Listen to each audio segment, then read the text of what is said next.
As giving them a little screen time, then you're giving a purpose to their power. You are stating that the power is now needed for the plot to continue because no means is possible. Like, for example, Kenpachi from Bleach or Escanor from Seven Deadly Sins. Only time they ever show up in the story is when someone needs their asses handed to them. Damn! That goes fucking hard, dude. Definitely way ahead of his time. Oh! Logarius! Logarius! It's Logarius! What?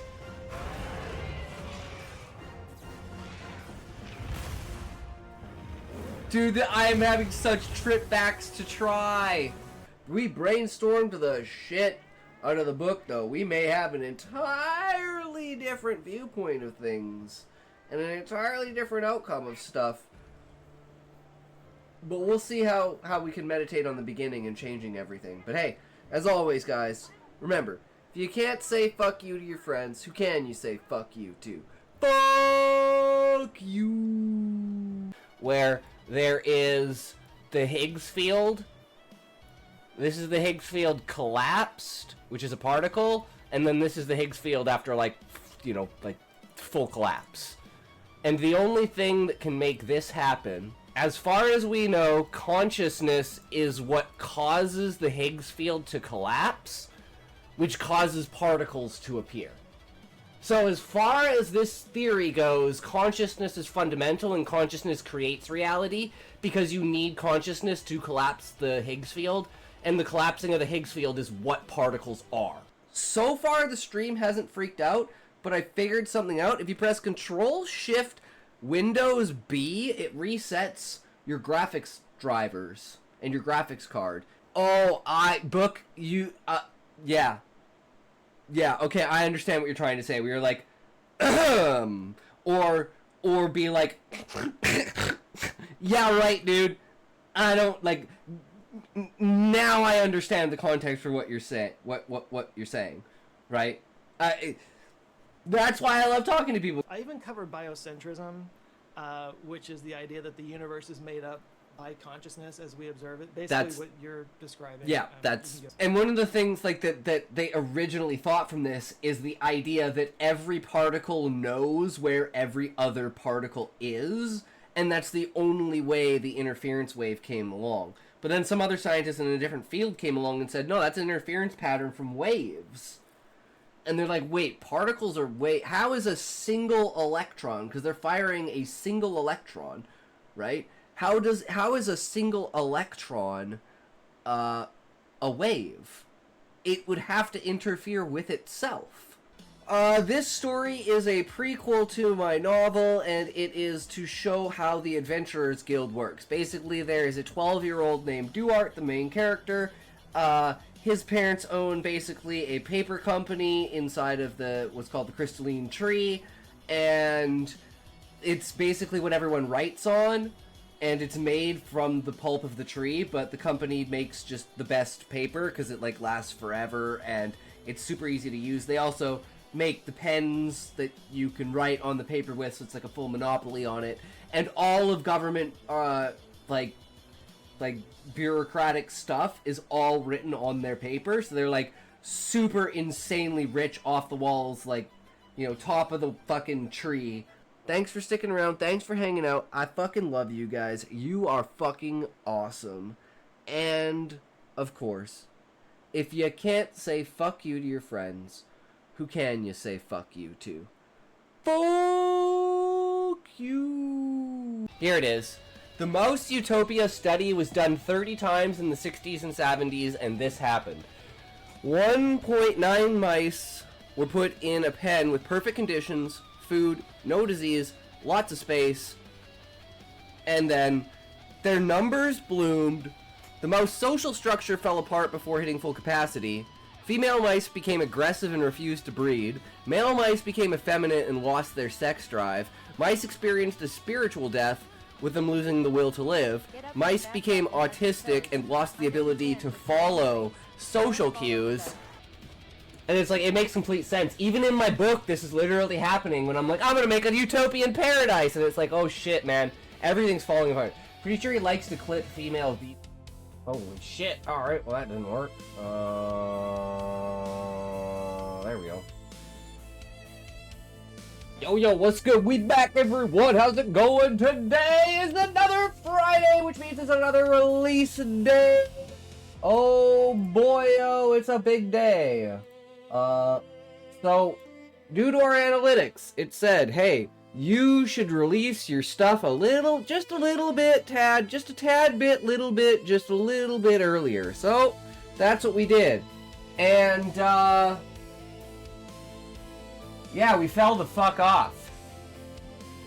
So last time we got somewhere around 1.7k views this time, and I think this time is even better. Like this is the one should have popped off, right? Nope. No, just didn't. Oof. Another week down. Okay, well.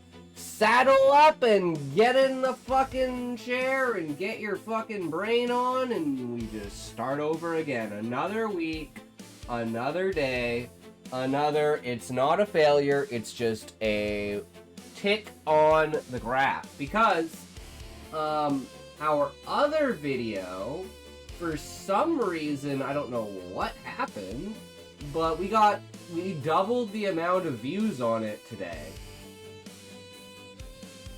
I don't know, it just came out of nowhere. It was just, it's up to 16 views. And then it was like, what the hell? And then I was like, oh shit, it's up to 22 views. And I was like, oh my god, it's up to 29 views. Holy shit, it's Hatter Doozies. We're getting to something. Something worked. Something worked. I don't know what, but fucking something did. So we'll have to figure that out and try and replicate it again as fucking always. But, you know, it's, you know, I'm doing everything that I'm told, and I'm still failing. So at some point in time, you gotta be like, okay, again, let's go back to the drawing board and be like, yo, what is actually going on? What are we actually trying to do? And are we actually succeeding at it? And it's like, at the end of the day, am I creating content? That's all that matters. That's all that matters, because you can't get views if you don't got content, right? So, that's how it goes. 3, 2, 1, go!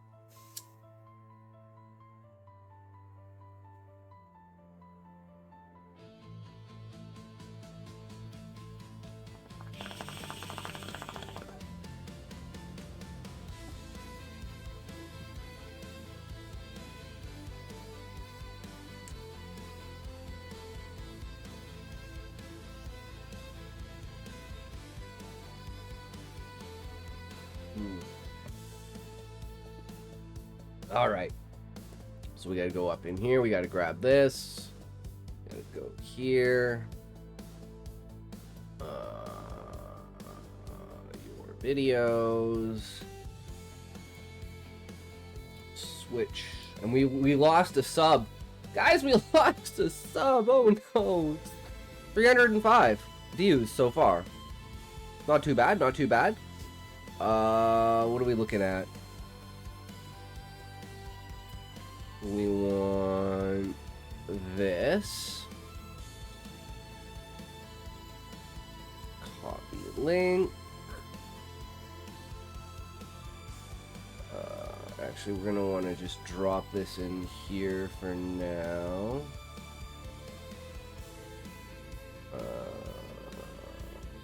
I don't know exactly. I'm just gonna open a new one of these. It's the one convenience of Notepad. Okay, drop that in there.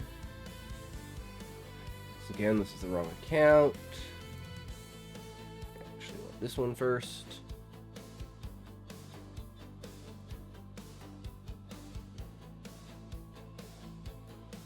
$253 views. So you know, yeah, it's we'll see what it gets to, right? And again, I'm not sure about these titles either. But I think the... What? Yo, what's up, Callie? How's it going? Another release today, Callie. Are you ready? Creepy stories.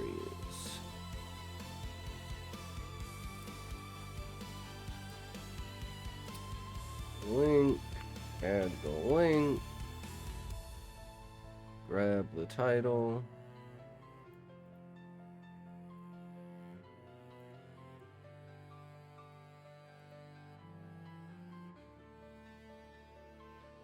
Needed a witch and now I'm trapped in a video game. Horror, narrative, storytelling. Writer and alright. All stories on channel. Use submissions from viewers.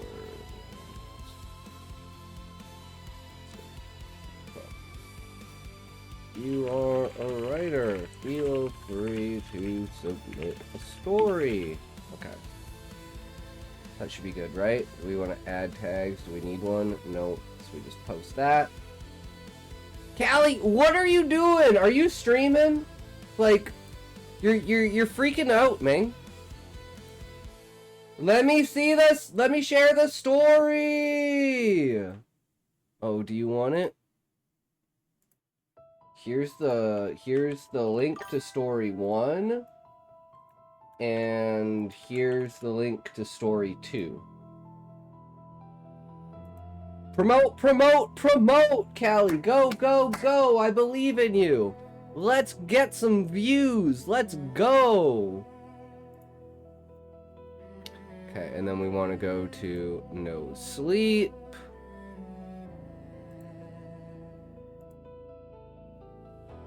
We want to go. We'll just take this and we go. Not this one. We want this. We want the line edited version. I forgot to do this stupid thing where I took everything out. See if we can get rid of the sound effects things that we put in because of other things. What do you mean I'm freaking out? Huh? Oh, I'm just messing with you. I was wondering if you would respond, because every time you say something and then I'm like, oh, well, you know, and I try to get you to respond and then it's like you're just quiet and I'm like, okay, well, if I say, what can I say that he'll be like, wait, what did you just say? And I'll be like, oh, okay, here we go. I know the perfect thing. I know the perfect thing. Sorry, Callie. I was just trying to fuck with you, okay? I'm sorry.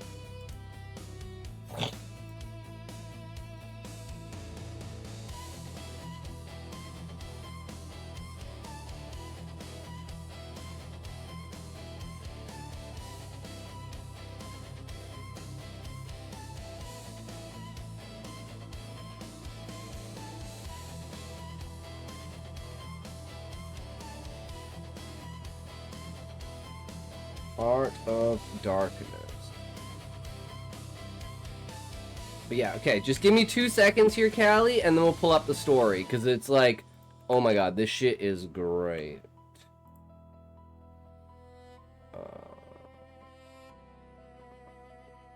Okay.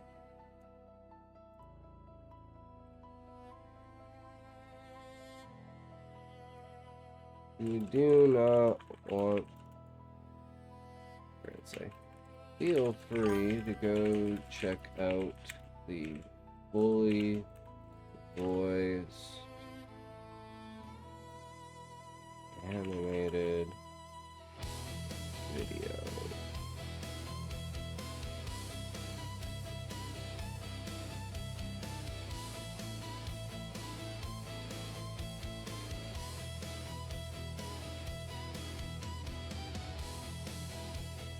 Guys, enjoy.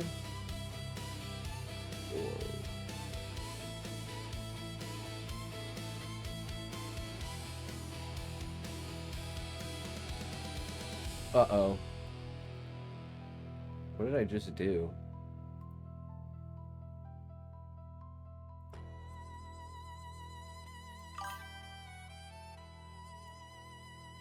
Okay, I don't know what that did. Literally takes forever to send messages.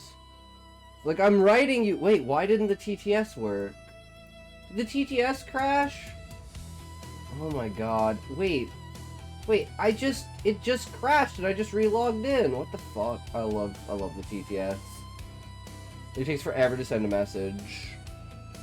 I was like, I'm writing, you asshole! I'm sorry, Callie. Keep writing! I need more of it! I need more of your story! Let's go!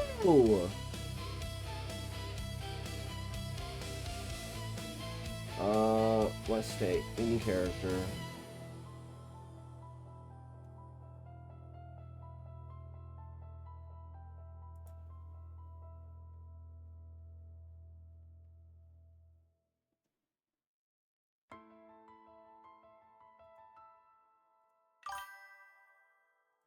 Docs, do you think my writing is all over the place? It can be, Callie, but that's not necessarily a bad thing. What happened to the scruff? Oh, yesterday was the booba stream, so we had to shave.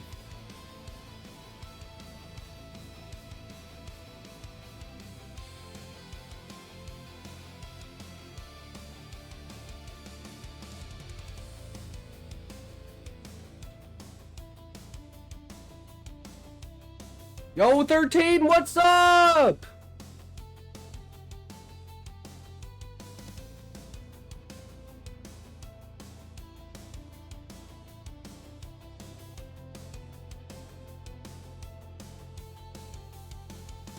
Man, I gotta read like a fucking essay just to fucking post on Reddit. I don't care if it gets removed, it gets removed. I don't really care. That's why I still have my beer! Doing great, hell yeah, 13. So we got a new video release today, guys. Are you excited for that? Are you excited for... As always, more. You do have 12 p.m. EST for Monday marked on your calendar, right? Yes, I do, Senate. As long as, you know, they don't change it again, because I saw someone saying Tuesday, and I was like... I'm not a rescheduling dude. I set my schedule, and then I make that schedule blank, and when shit changes, I don't know what the fuck to do. So, yeah. So, I'm like... Let's just stick with the Monday, right? And we'll carry on from there. Figure out what we can do besides that.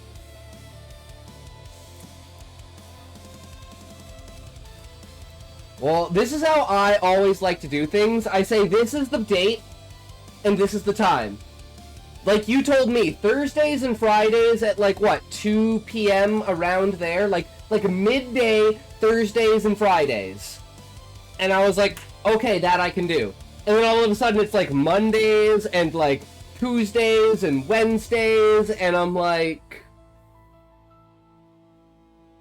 I don't mind, but the thing is, like, when you're trying to get a bunch of people together, you usually pick the people based upon the schedule, right? You say Thursdays and Fridays at midday is when we're doing stuff. If you're available at that time, then you can join the group. If you're not available at that time, don't join the group, right? Was the earliest he could do. Yeah.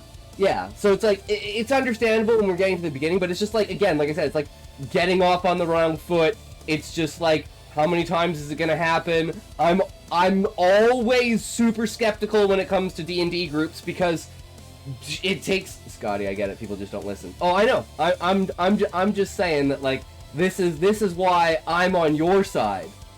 Like, I'm with you no matter how harsh you want to be on people. If they're like, if you need to kick them out of the group because they can't get the timelines right. That's what I'm trying to say. It's like, I'm 100% on your side. And I feel you because I hate this shit. And that's why it's like, when I used to organize shit, I gave up. Because everyone would just change everything and I'd be like, no, you're not in the group. And then I'd wind up, I wouldn't have a group. half-ass central with some people. Yeah, I'm like, I only want you if you're a hardcore, right?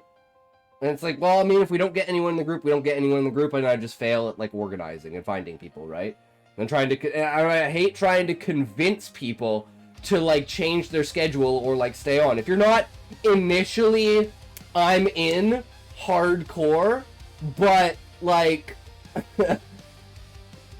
when other people aren't, I'm like, and you know, but I'm completely flexible in every way. I really don't care. If it happens, it happens. If it doesn't, it doesn't. Because at this point, like, I'm at the, I hope everything goes well, but I kind of expect it to fall apart. But I'm not going to act on the expectation. I'm going to act on the hope. But I'm not going to get discouraged if in 3 months just nothing really happens. Because that's what happens every single time. So if something does happen, oh, fuck yeah, I'm so in. I'm so stoked. I'm so fucking ready. And even if, like, what I've created in my head over this storyline, I could shift from something that's not Star Wars and make, like, maybe some epic new sci-fi story off of it, right? So it's like, I can still technically take all of the creative energy and creative thought that I've put into the campaign so far and reorient that and translate that to, like, a completely different work, right? But the Andy girl you met, she wanted to do 3 p.m. Eastern because of her sleep schedule. I'm like, no, 12 p.m. Eastern. I told the dude who couldn't make it, we'll give him updates. Yeah, and it's like, they'll be, like, you know, it's gonna be a little bit of a clash and a fucking gathering to get everyone together at the beginning, right? You gotta smash and crash everything together. So that's why it's like, you know, right off the bat, right off the rip, as long as we can get people together, you know, we've had a couple meetings already, so that helps, right? So, I'm always an extremely positive person because no matter how bad, because I have terrible luck. So everything just goes bad for me all the time. Did you and M, the other DM, get things sorted? He said he messaged you. Yes, he messaged me, but I haven't actually had a chance to talk to him. So I figured I could just talk to him on Monday. If he's there on Monday. And if not, then, you know, I'll get hold of him on the side. But I don't think, like, as far as I'm concerned, he can still be the fucking main guy and have the veto. I don't care. That's not, like, all that's important to me is that I can express my ideas, right? And whether those ideas get shot down or not doesn't matter to me. It's the expression, right? If I'm like, oh, I want to do this, and they're like, no, you can't do that. And I'm like, damn, okay, how can I change this to make it so that I can do it? Right? And, like, I like working within limitations because that adds to creativity. He wants to be the head, but he wants you to assist him with DMing. He's fine with your ideas. Yeah. Yeah.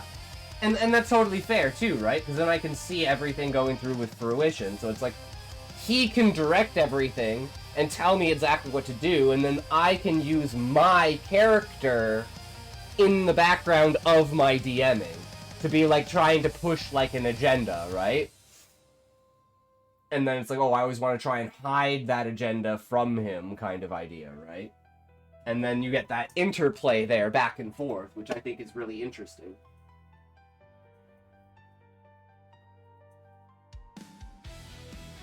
Like I said, I'm the master of gaslighting. Okay? I'm the shoot first, ask questions later, and when you find out, I say I didn't do it. Andy girl, though, I have doubts about her. Yeah, no worries. I'm not whatchamacallit. I understand that there are certain reservations about things, and I know people can get pretty sensitive about things, so yeah. I'm a talker, but, like, I don't talk shit. I talk substance. Does that make sense?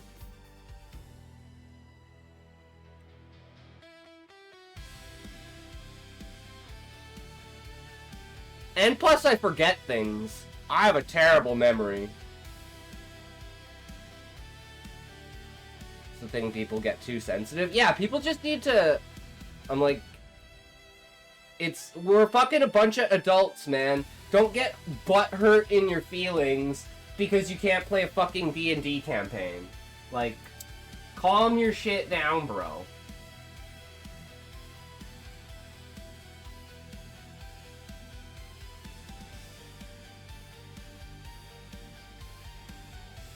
Oh, so guys, did any of you guys get pre-rolls? Because I think I fixed the pre-rolls. Because for some reason, they used to have a 30-minute grace period, and now they don't. So I guess we've been getting pre-rolls because they removed that 30-minute grace period of ads. So I just ran an ad at the very beginning of the stream while I was in the starting soon screen. And so hopefully that will make the stream now fully pre-roll free.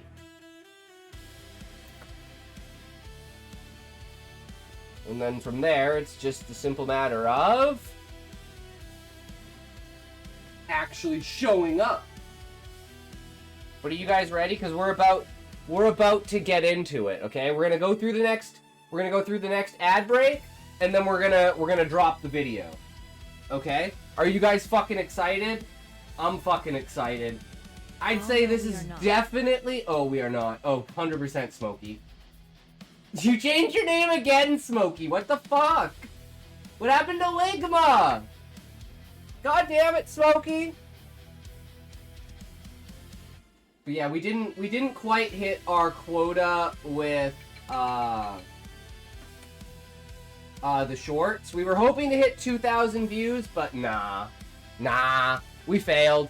We failed. Yes, I did. Did you change your name on Twitch?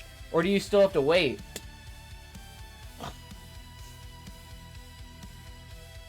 Three, two, one, toke! Are you ready, Smokey? I'm just gonna make sure you're ready before we do this. Just, you know, I'm gonna be nice. And I'm gonna give you your little bit of grace, right? But yeah, I think this... So you guys have to let me know, the visuals wise. We went heavy on the visuals for this one. I don't even smoke no more. Sure, Smokey. Just tell me if you have a bull packed or not, motherfucker. Come on. Before the ads start, Smokey. Come on. And what the hell, Smokey? You missed the Booba stream yesterday. What the fuck?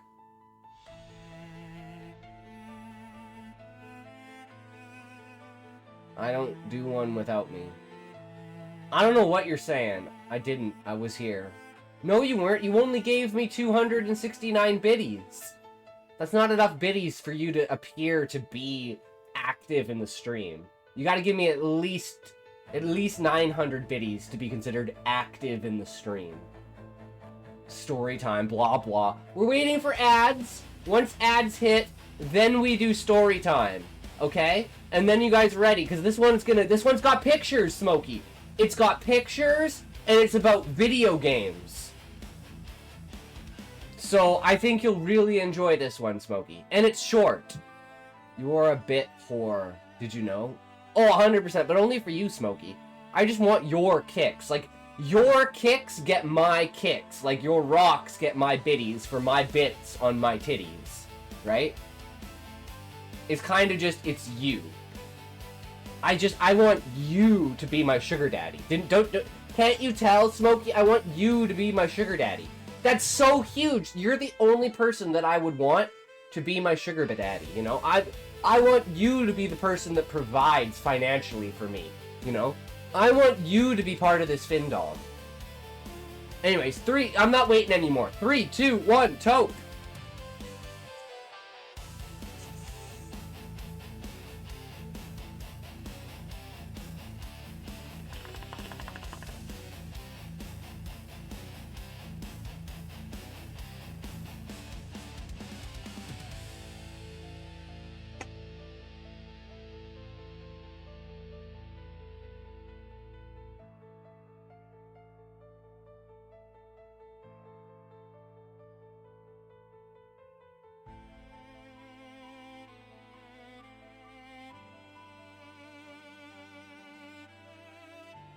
Mom, where's this ad at? Where's this ad at?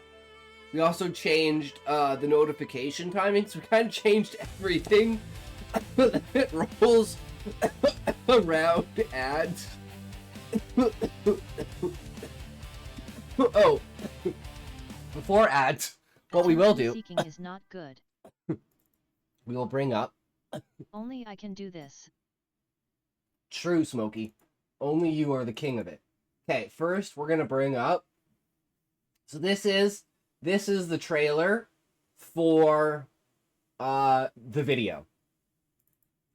Oh, shit. Okay, so this is the trailer. The bare images of the witch reflected into my soul. I saw it of the demon beneath. Her power falls against my shield.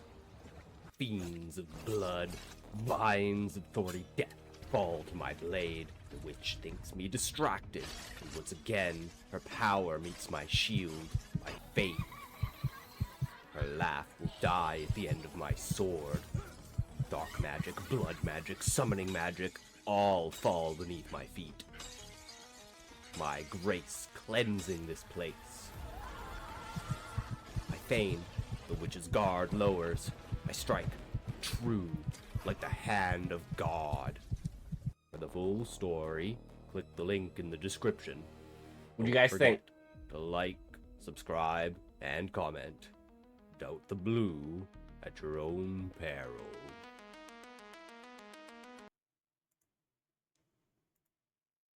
Does that get you hyped to watch the main story? You're like, whoa, what the fuck is that? Alright, I'm all in.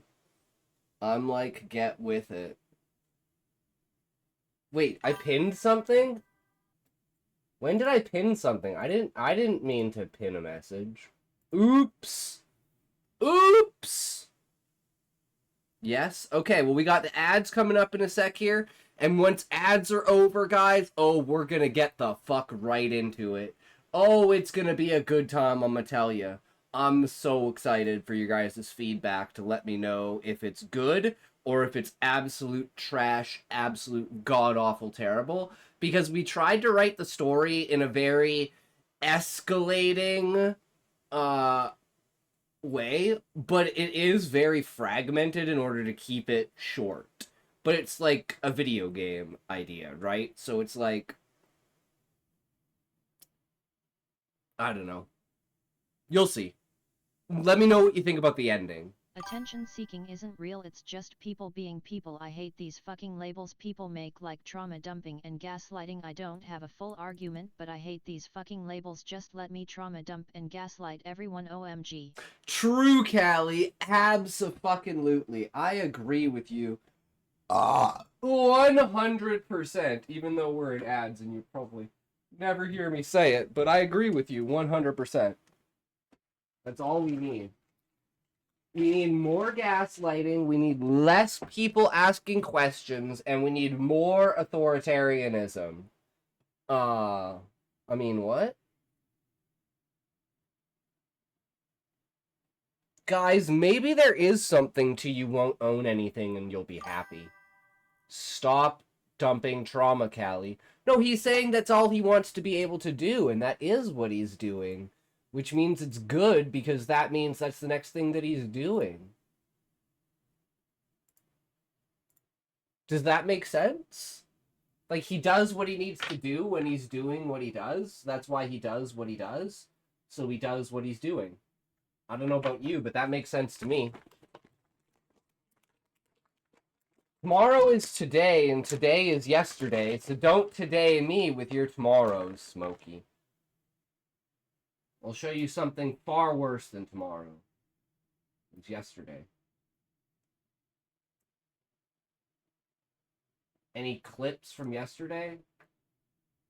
No one clips on my channel, and I've been so, like, lazy with other things that I haven't done highlight reels or clips and things. Attention seeking isn't real, it's just people being people. I hate these fucking labels people make, like trauma dumping and gaslighting. I don't have a full argument, but I hate these fucking labels. Just let me trauma dump and gaslight everyone. OMG.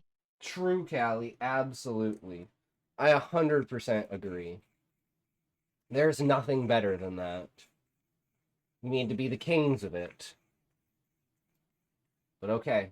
Okay, guys, here we go. I'm so ready for this. I am so fucking ready for this, right? Let's go. Here we go. Well, this wasn't a game.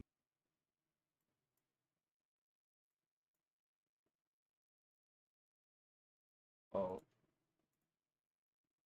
I want to be on this one, right? Patient. There we go. Okay. You guys ready? Here we go. This wasn't a game anymore. It was real. I felt the pain, the weight, the fatigue. The hammer strikes against my shield, jarring my very soul. I was patient. I waited for my opening. The weakness of a hammer is its recovery time. I rushed in and thrust my blade true, piercing metal and striking flesh. The moment of truth arrived, Angie's words echoing in my head. Load up Heart of Darkness.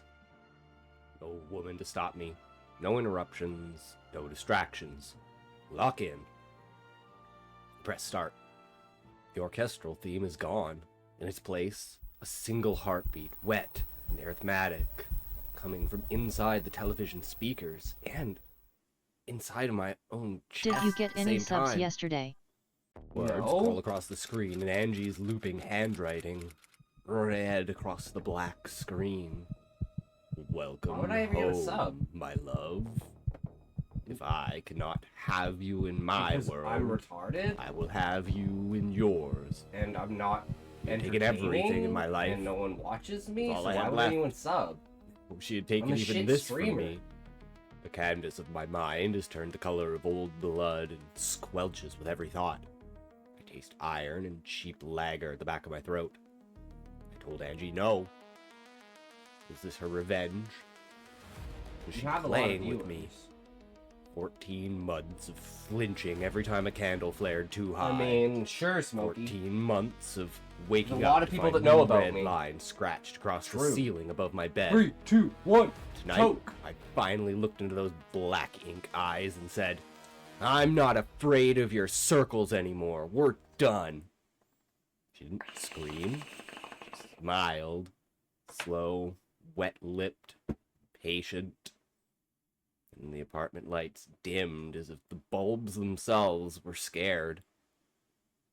Play your little game one more time, baby, she whispered, tongue touching the tip of each word like she was tasting them. Then you'll understand what fear really is. I slammed the door Like so 10,000 hard years the ago we hinges didn't have these shrieked labels, like and now something all of a sudden it's a alive thing, giving man. It's birth. clearly a cultural How these phenomena letters that stared into my snowflakes are soul, using to defend pulling me themselves from my against body. normal shit people do, Should have like taken her OMG. seriously. True, I Gally. should have listened. 100%. My keys rattled in the lock to find no resistance. The door had been unlocked. It hit me now. She had to have been in the apartment. She had had to Cal, have I placed the stopped game using on the Chat floor. P. That smell had been a ribbon of mirror, melted wax, and something underneath that smells like a butcher's bin left in the sun. I should call someone. I should run. Instead, I sit because my legs are jelly and because tonight I stood her up. I thought I was free. Thought I had escaped it all. Screen flashes white. My stomach flips like I've missed the last step on the stairs. Then I'm falling. I hit stone so hard the impact punches the air from my lungs in a coppery gasp. Cold seeps through the steel plate strapped to my body. The armor is real heavy. Sweat damp padded beneath. Red cross on my breastplate flickering in green torchlight. The gauntleted hands flex. I feel every ridge of the metal knuckles. The courtyard reeks of wet moss and old blood baked into mortar. Torches spit oily green fire that smells like burnt plastic and rosemary. Shadows twist Chat like lampreys GPT, along if the you want a walls. snappy, in-character Across the streamer rant that flagstones keeps the chaotic stands the energy Black without Knight. actually punching down at Black real plate issues, swollen here and are a few bulbous, safer but still feral lines you bull-horned can hammer fire off. resting on one shoulder. Riser No way, raised. that's great, Callie. Stare horrified. It looks AI like my friend ranting Nick, on stream. the I one who love told me to stand up to Angie. Thinking of it now, I hadn't seen Nick in a couple of days. Had Angie predicted what I was going to do? Had she already set everything up? Was she one step ahead of me? He raised his hammer, his eyes glowing red. Real issues. The fuck chat clearly invented these labels, yo. True. Angie's voice. True, the leaks internet out, did. Internet syrupy, Karens and intimate, incels. right against my ear, even though it's 30 feet away. Wait till Trump Thing says wearing Nick's the N-word skin on lifts the Christmas. hammer. Angie's voice leaks out, syrupy, intimate, right against my ear, and a cold pressure of hands gripping my shoulder beneath the armor makes my blood curl. The circle can only be Did you mean nigger? if one Jesus of you Christ, dies. Smokey. Do not slouch Yes, on I Nick. did, but I meant Has nuclear. No mind but Holy to shit. end you. It charges. God damn, bro. The You hammer went- comes down. Holy I roll. shit. The head shatters. Stone where my skull was. Chips exploding like teeth. Shock travels up my arms. When I parry the next swing, metal screams. Sparks split hot against my cheek. I smell scorched beard hair. I drive my longsword into its thigh. The blade bites, grates on bone. Black blood jets, thick as axle grease. Sizzling where it hits the floor. The knight doesn't flinch. It backhands me with the hammer's haft. My jaw cracks, vision blooms white, and I taste pennies and enamel dust.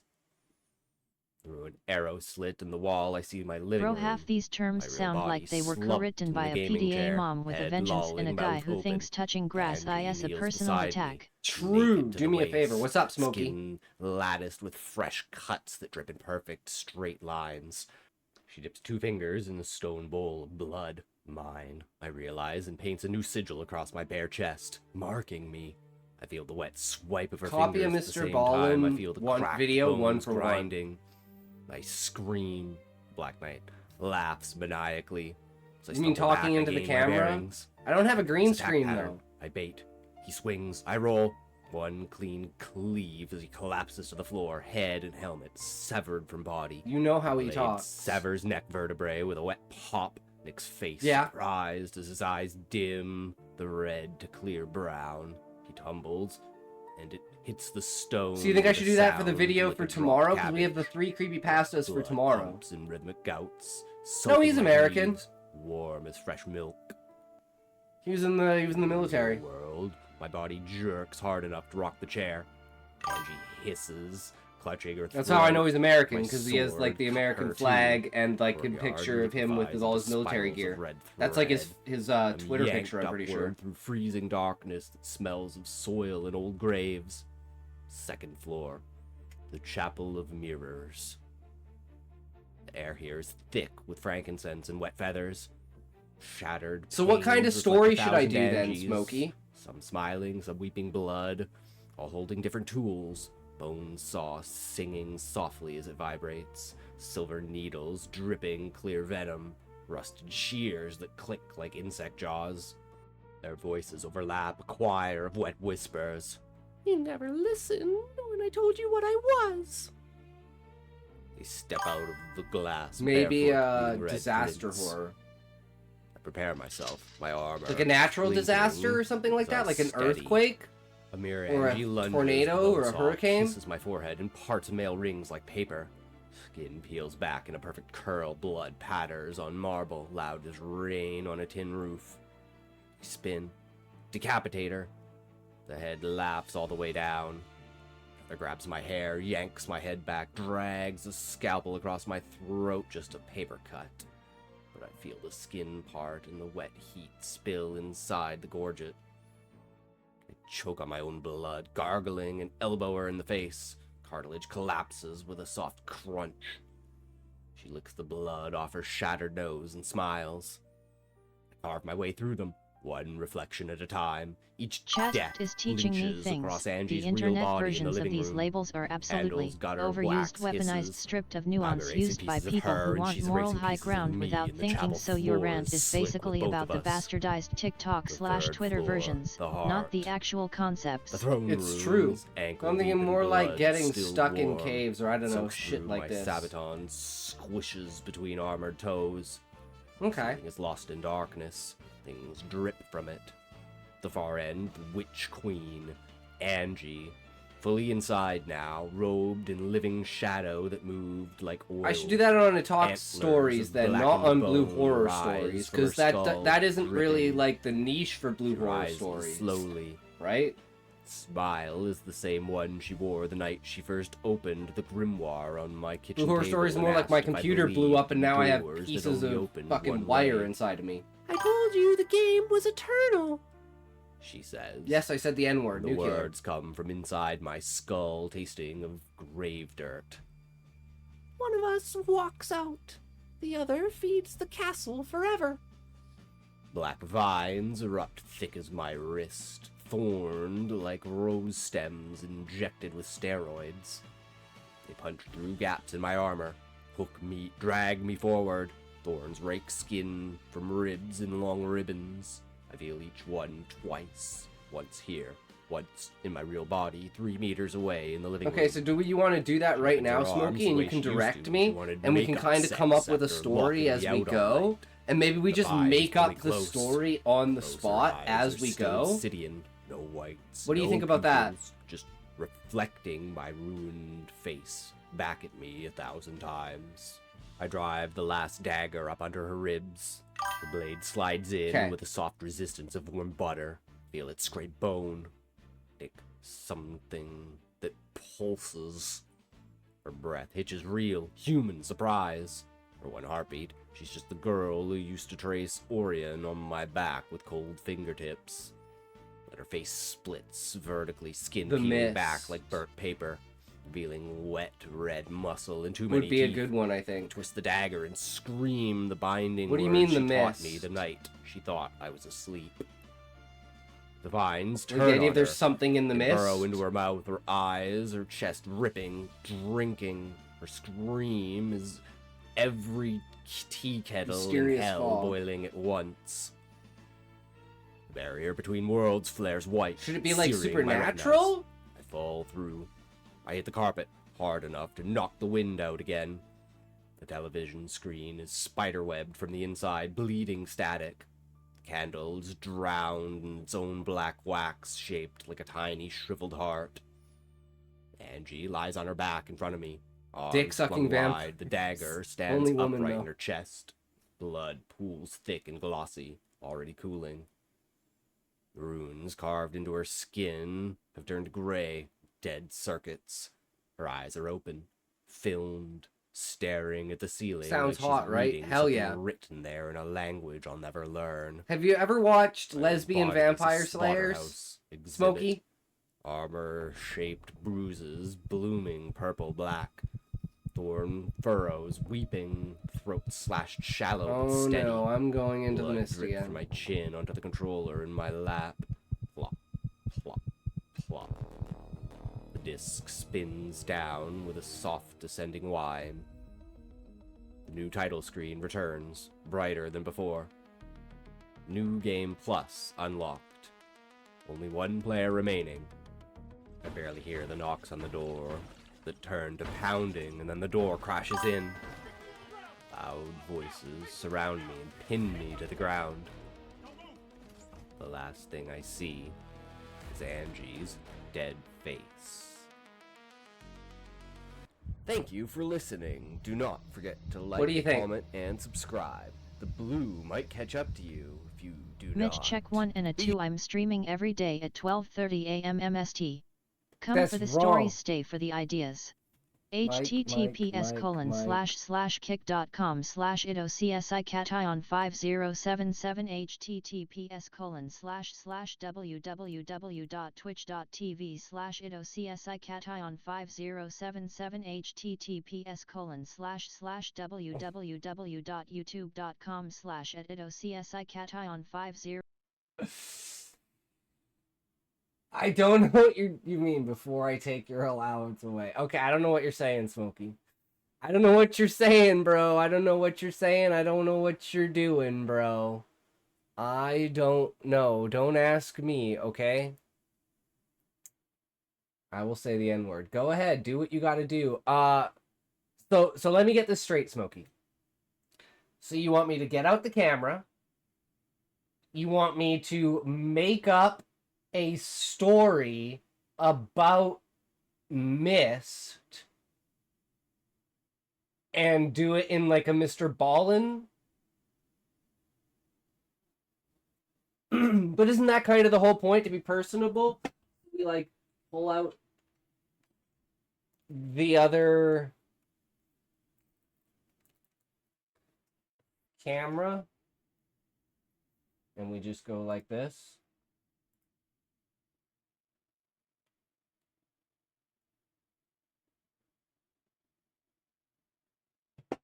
And then we just like kind of lean in like this and be like, okay, right, okay, so cute camera angle. I don't know, should it be like up more, or do you like the why don't you stream with the angle? With the angle like this?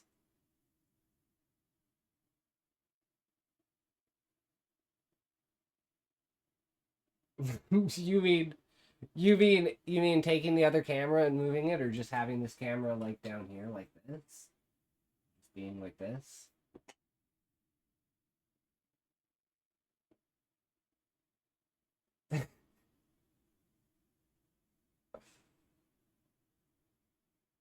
What, you think that's better? Is nice for your chat to see something different? I mean, I guess that's true. I guess that's true.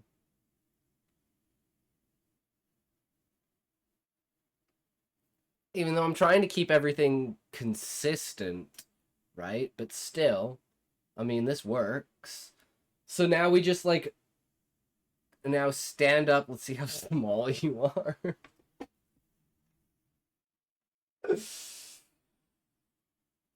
Okay, so.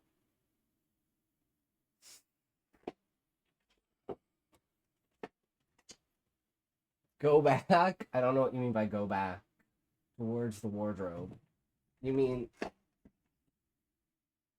don't really have any room. You mean like back here?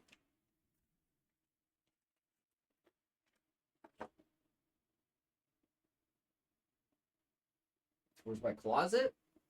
I can only go so far. Poor ass motherfucker. I told you I'm like 5'6". I'm short as shit. Look, I can barely like hit my head on the thing here.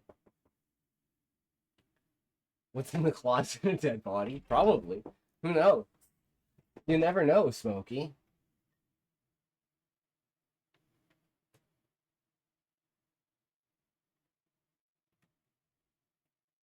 Okay, and then what we can just like kind of zoom it in a little bit more, right? But it's like, okay, so I got this really cool story. Clean your bong, you filthy animal. I was actually gonna make a joke today, Smokey, about, I keep looking at the other camera, about my bong being actually chocolate milk, like fermented chocolate milk, for the last like 2.5 months since I last Yo, washed why it. you look adorable up close, D. Don't even say you'd scrape it. Oh, I was gonna make a joke about its fucking, this being chocolate milk.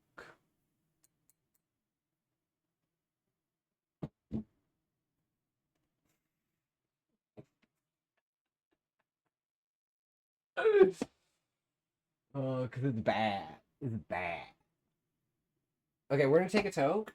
And then, guys, I'm gonna tell you guys the ultimate story. Okay? And then we're gonna turn this into an attack story, and we're gonna drop it. Okay? I know. This is gonna go so viral, guys. This is gonna go so viral. This is gonna be our new short. Oh my god, I am so fucking excited. Cause I can't, Callie, I can't have the chat on the screen while I'm doing this, or that'll fuck everything up. Actually, actually, you know what? I might be able to put the chat up. Where can I put it? Can I move it? Just like make it a little bit smaller.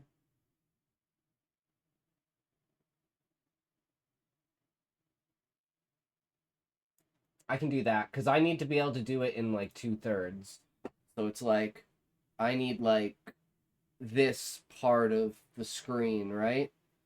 Because it's going to be in shorts, so it's going to be in 9:16, so the sides will be cut off. Okay, okay. Guys, this is going to go so hard, okay? 3, 2, On his 1, IRL touch two. grass stream. I mean, I don't know how to get my phone to stream live. Actually, you know what? Maybe I could use Droid Cam. You know it's fucking snowing. Like, you want to see... Okay, hold on. You want to see what I recorded this morning? I'll show you what I recorded this morning.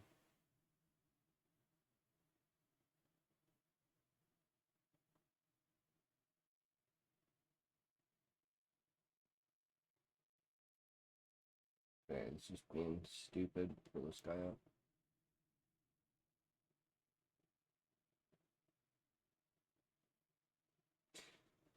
Or not. He even navigates his phone like a woman.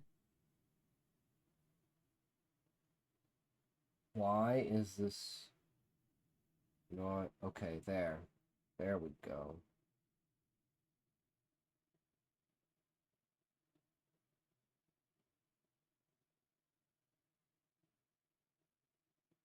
I don't know if you can see that.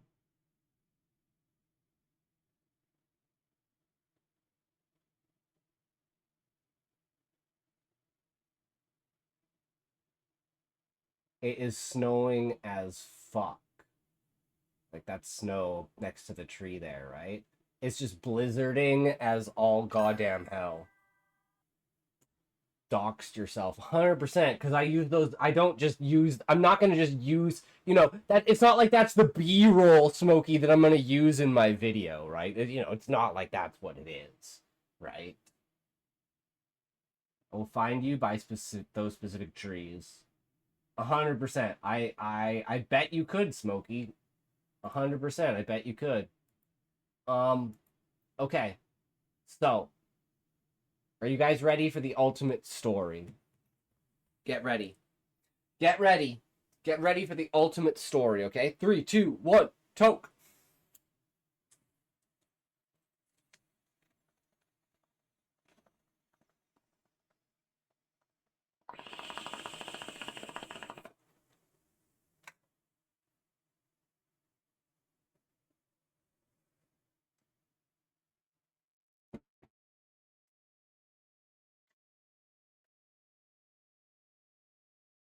Toke looks better. You can see the smoke. Toke. Oh, I believe it.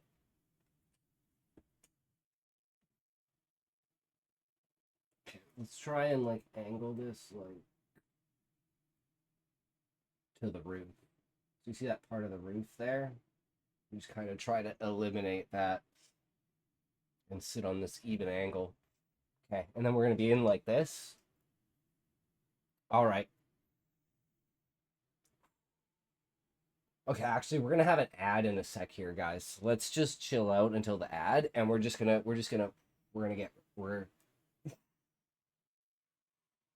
do some breathing exercises, and we're going to get ready. Okay. Are you guys ready for this? And I'm going to incorporate the mist into this story. Okay, Smokey? I'm going to incorporate the mist into this story. It's going to be... It's going to be crazy. It's going to be crazy.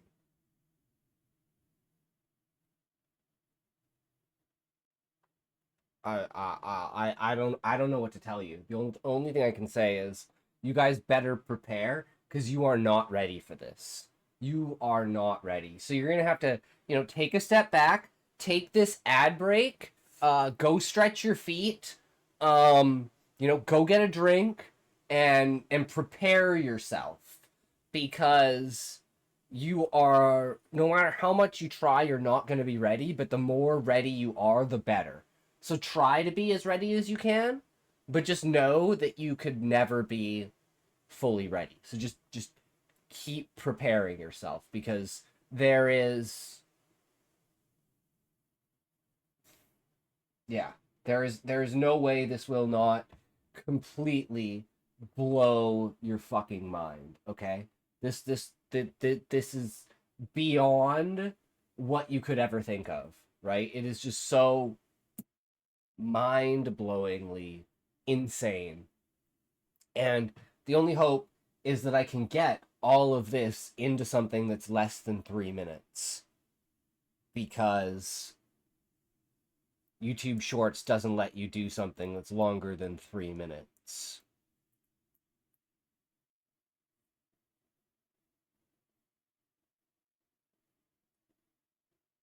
So do you guys think...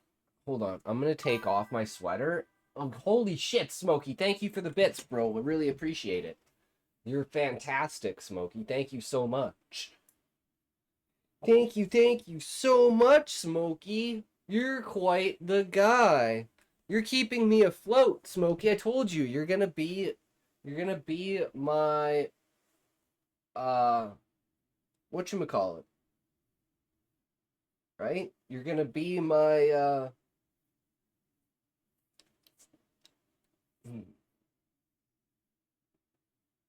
sugar daddy. My financial stabilizer, if you will. You know, I'll catch you back on the other one, when I get my own monies. When I get my own monies, I'll hit you back up, Smokies. Kep?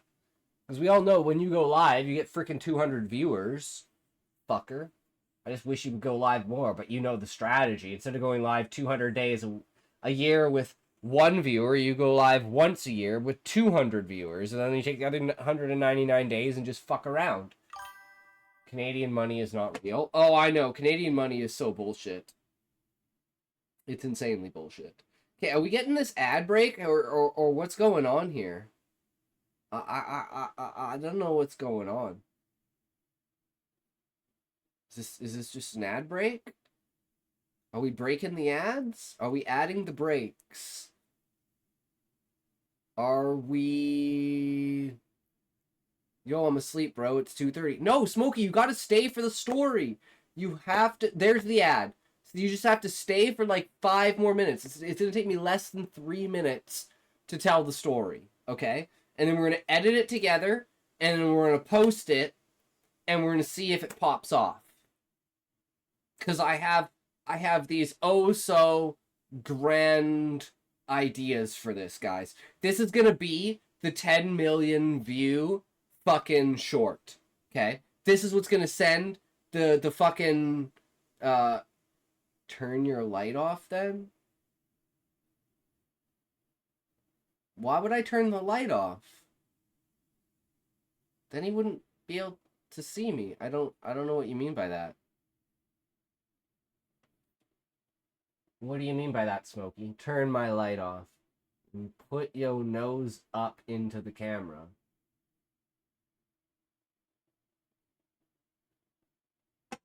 Well, that's because I want to be like this, right? While I'm telling the story, right?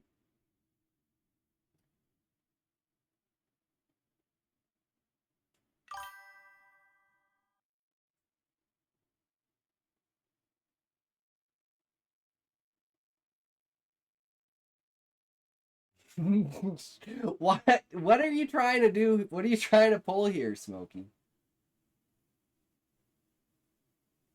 What are you trying to pull here? I know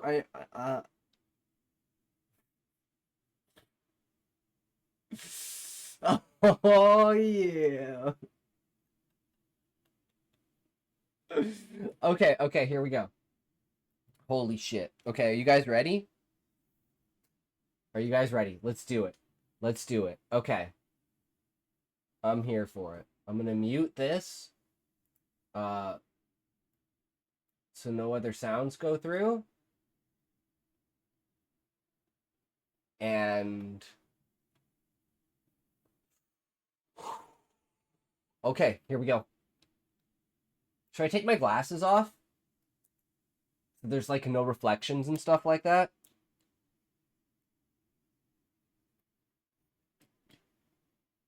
Or is that just weird?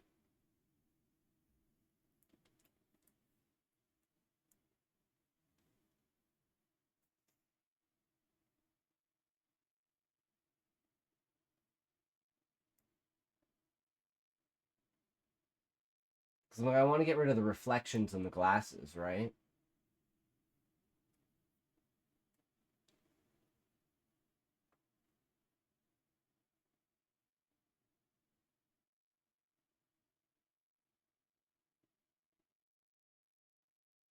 That's always my biggest problem, is wearing fucking glasses. How do I get rid of the reflection in the glasses?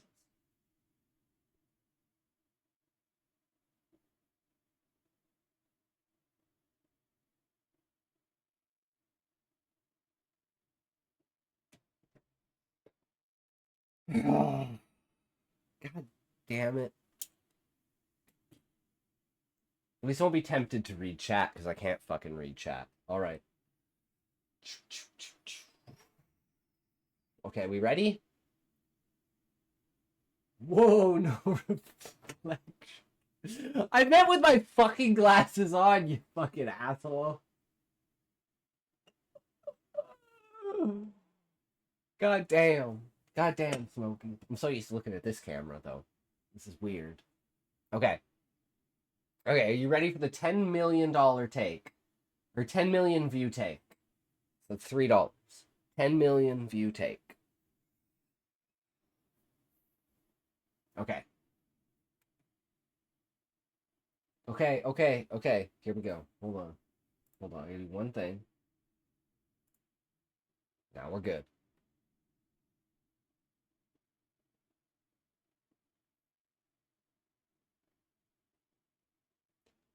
Some people say it's the mist. Some people say it was the troll. I say it was the mushrooms. But you know, my buddies like to make things up, like to say things. But when you've experienced it for yourself, it's a whole other story. So we're out doing mushrooms for the first time. Doing a lot of mushrooms, right? Thunderstorm hits, mist rolls in.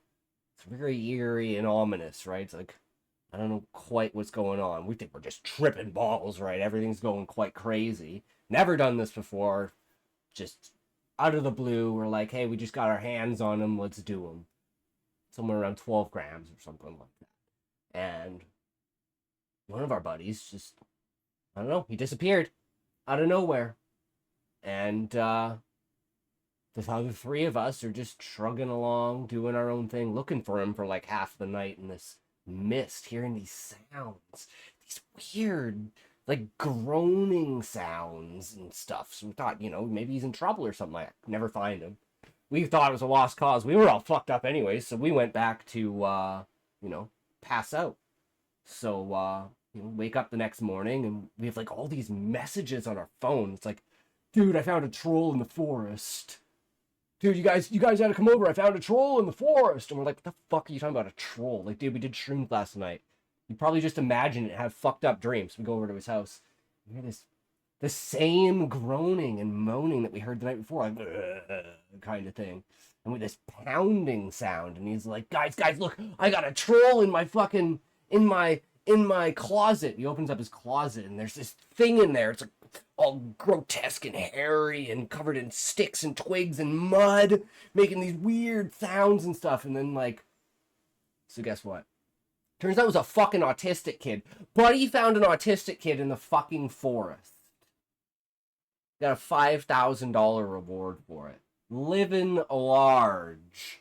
All because we did fucking mushrooms. Crazy as shit, man. So, never doubt doing drugs. See you in the next one.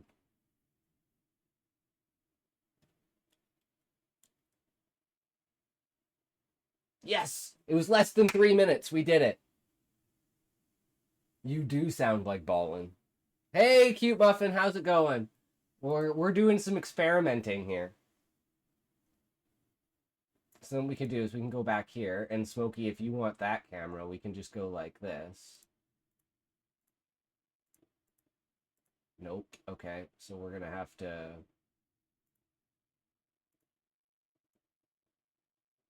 There. You want a new angle? Here's a new angle, Smokey. What do you think of the new angle? Oh, no. Okay. Okay, well, now we gotta edit this, and we gotta make this into a short. Are you guys ready for this? Are you guys ready? Well, actually, what I can do here, hold on, let me change this. So what we're gonna do is we're gonna go like this. We're gonna move this over.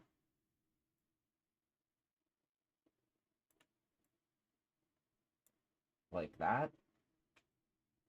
Now I'm like better like this. I'm more in the middle. Oh, that's what you're doing. Yeah. We had a release today of a new story, but Smokey gave me the inspiration to make this new story. So, you know. Here we are. Here we are. This is going to be the 10 million view thing. This is going to get us the 10 million views, guys. This is what's going to do it. This is what's going to get all of it doing good and getting done what needs to be doing. Trust me. Trust me, because I trust Smokey.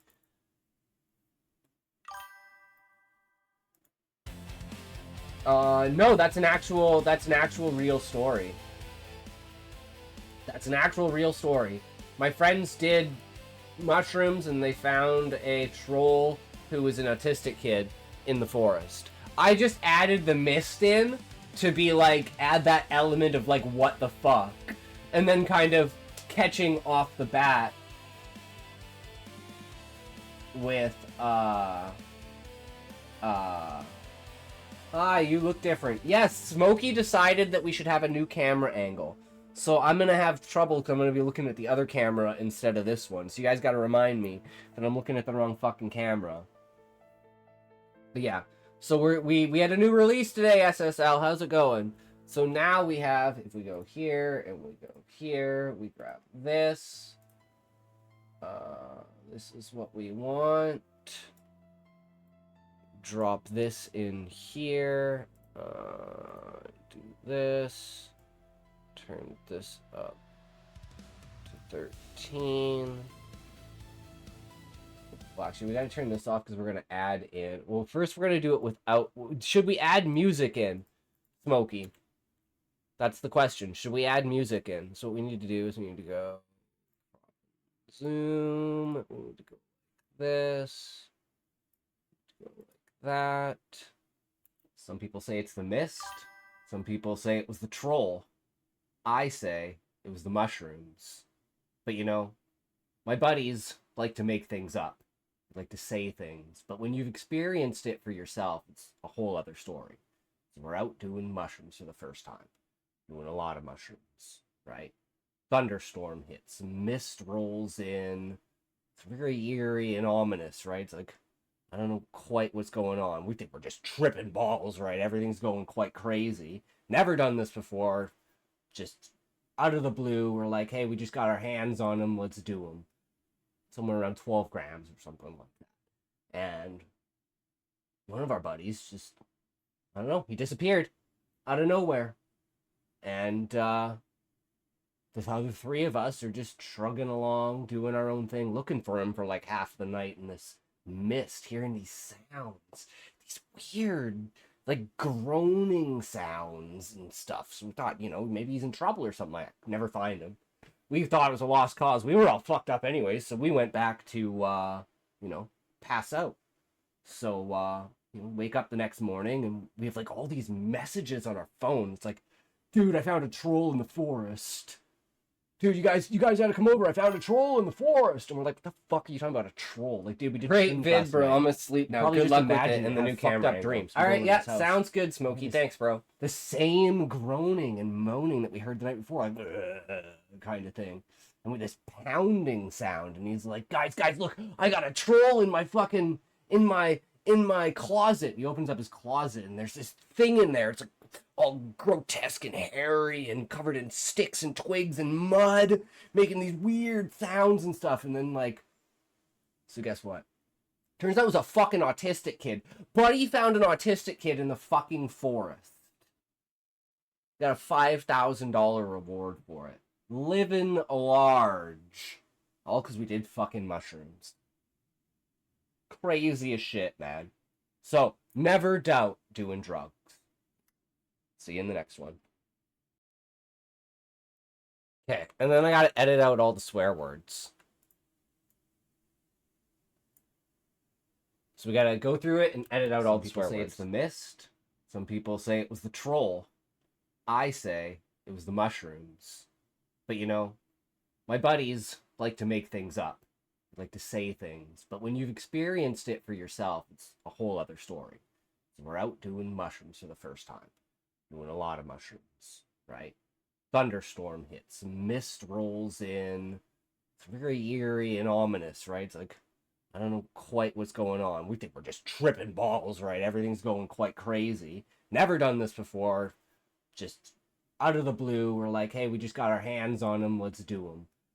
Somewhere around 12 grams or something like that. And one of our buddies just, I don't know, he disappeared out of nowhere. And the other three of us are just shrugging along, doing our own thing, looking for him for like half the night in this mist, hearing these sounds, these weird, like, groaning sounds and stuff. So we thought, you know, maybe he's in trouble or something like that. Never find him. We thought it was a lost cause. We were all fucked up anyway, so we went back. A lost cause. We were all fucked up.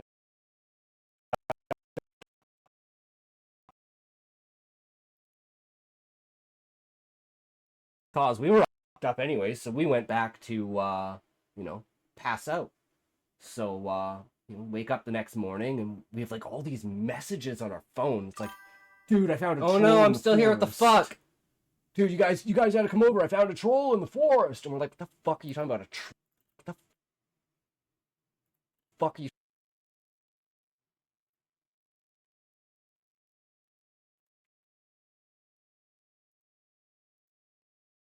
Fuck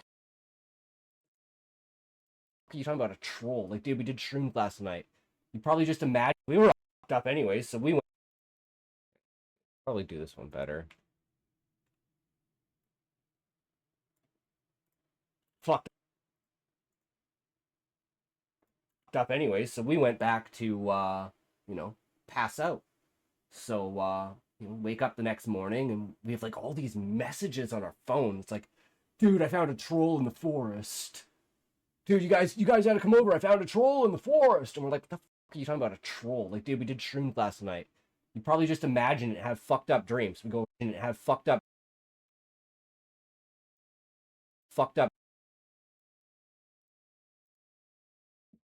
imagine it have fucked up dreams. We go over to his house. We hear the same groaning and moaning that we heard the night before, like kind of thing. And with this pounding sound, and he's like, guys, look, I got a troll in my fucking, in my fucking in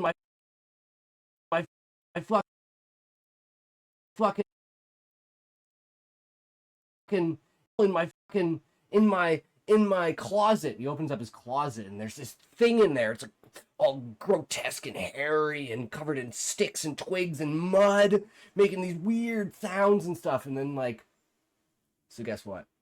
Turns out it was a fucking autistic kid. Guess what? Turns out it was a fucking autistic kid. Buddy found an autistic kid in the fucking forest. In the fuck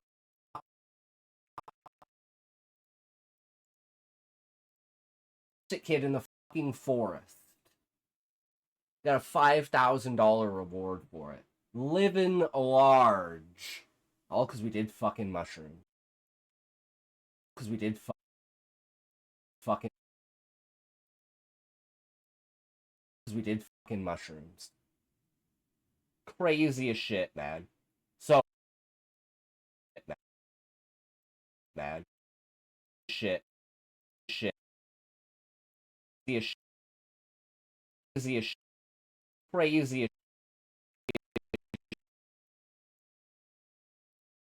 crazy as shit, man.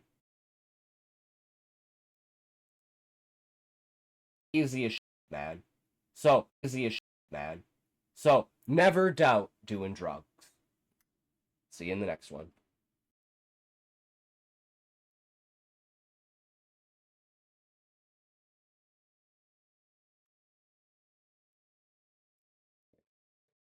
S I S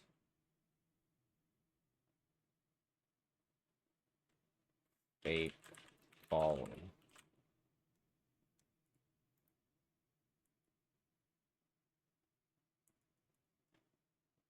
Okay, and then we need 700 septillion views right there. No, wait, Smokey, I need you to tell me if this music is good. Do you like this music? Hold on.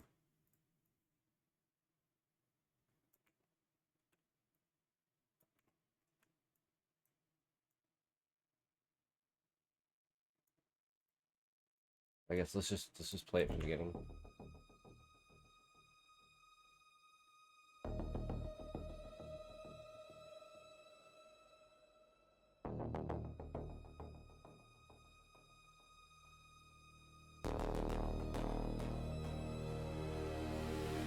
Yeah, is this good?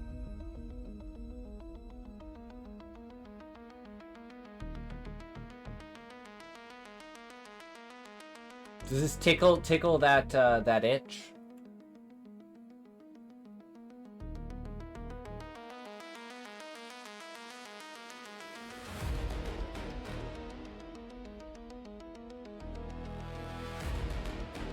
Not the entire thing? What do you mean?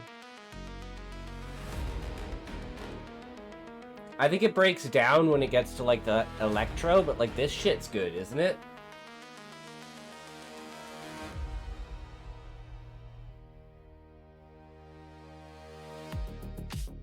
Then it hits this and it's like, that's okay.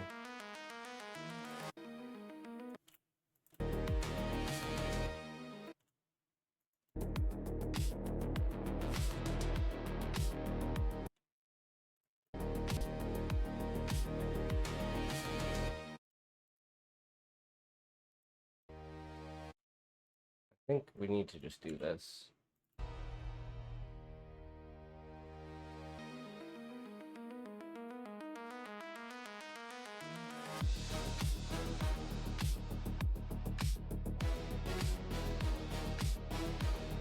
Is this good or is this bad? Like, I don't care about the beginning, I need the middle of the song, right?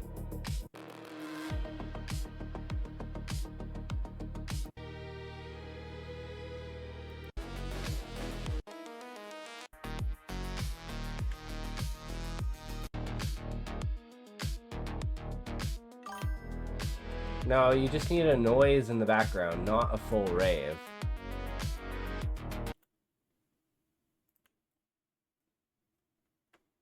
So like this?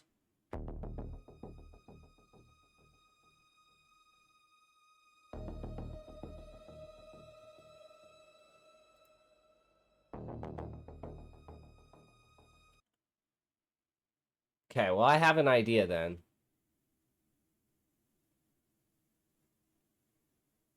Okay, hold on. Save project. Delete, delete. Equalize, delete. To export as an MP3. I have an idea.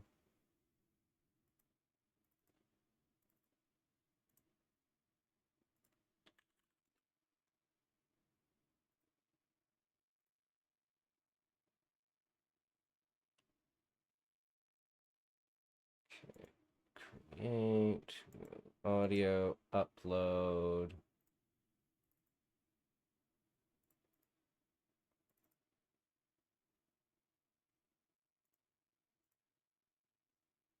Save. And then we're just going to remix it.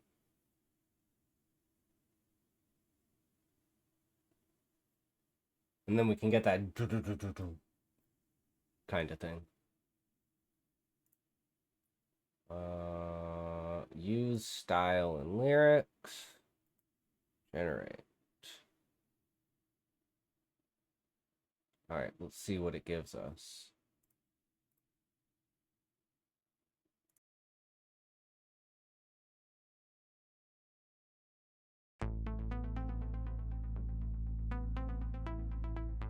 Hurry up.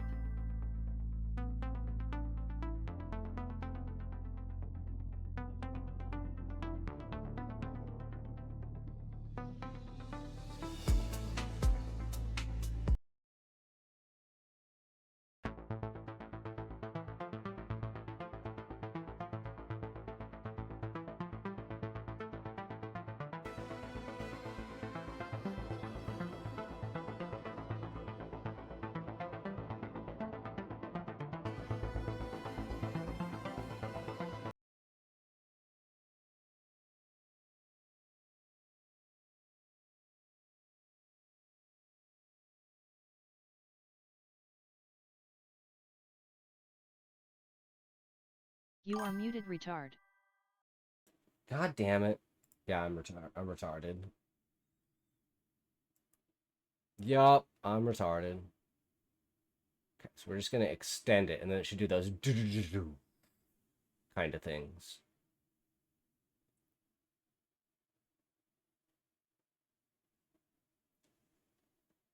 Oh, Jesus. See ya. Sure, Smokey. Peace out, brother. Thanks for stopping by and hanging out. Thanks for giving me the idea. I'll tell you, we'll find out tomorrow if it hits 10 million views or not, right? We never know. I mean, it's only one small step, right? One small step away. 10 million views. Let's go.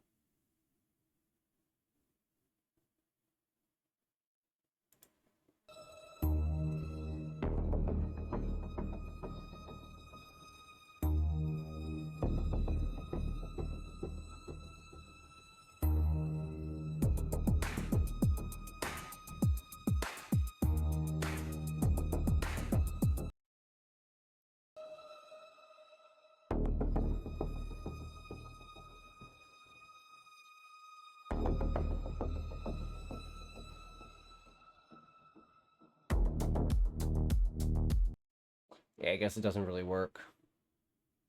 Keeps turning it into something that it's not.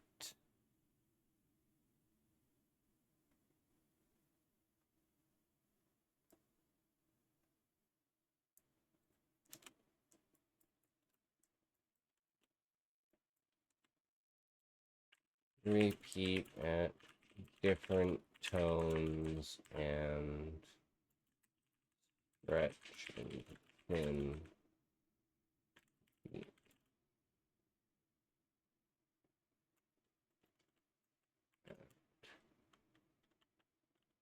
Let's call it 20 beats per minute.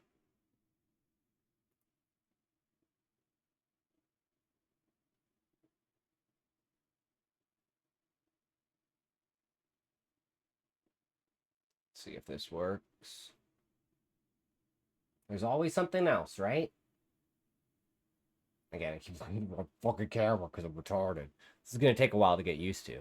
I don't know if it's going to be any worth it over anything, though. I don't know.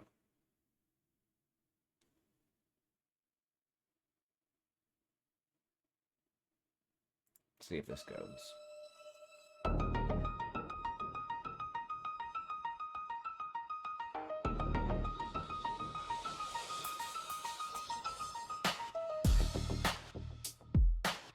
Nope.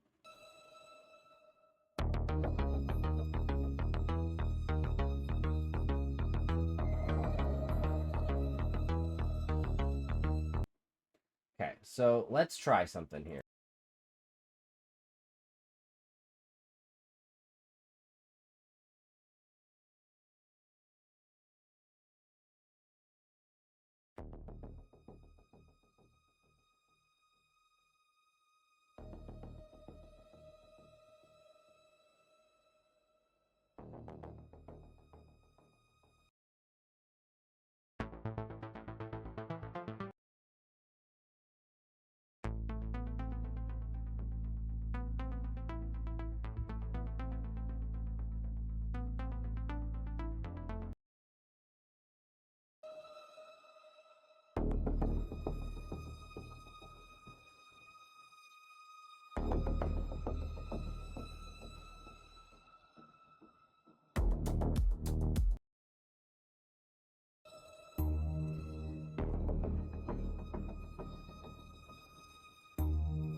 Alright, I think that'll work.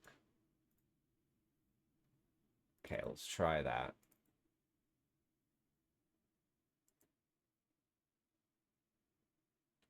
So grab this. I'm just gonna try and string this all together.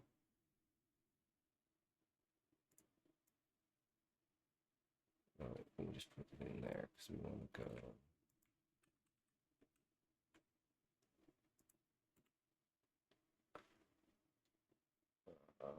Just take this, put this here. Detach audio.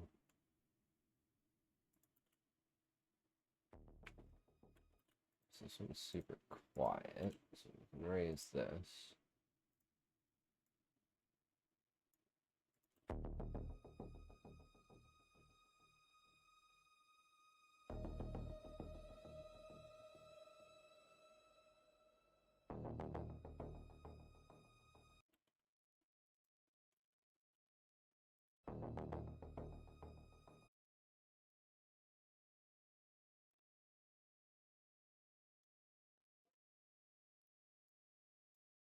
Okay, so this goes down, and this needs to fade out. This needs to fade in.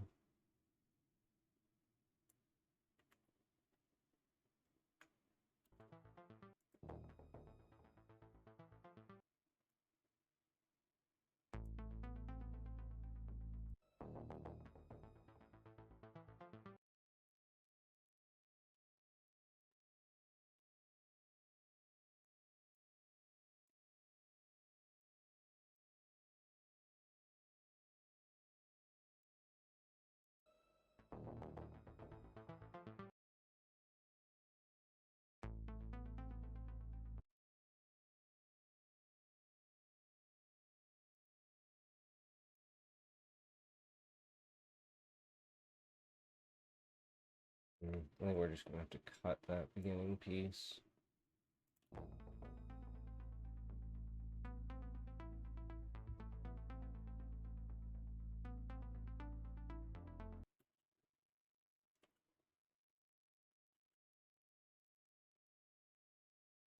Okay, I think I know. Take this.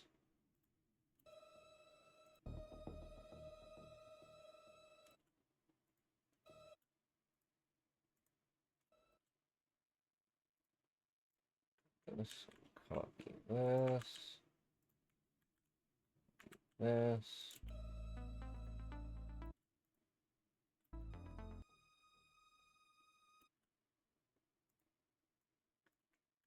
Okay, so this is our main background, eeriness.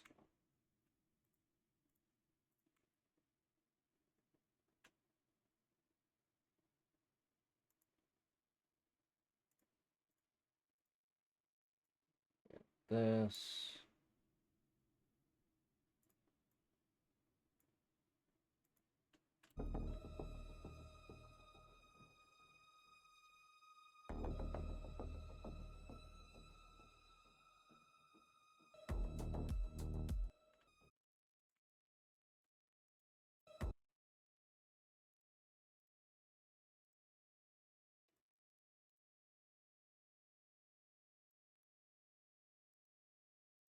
There.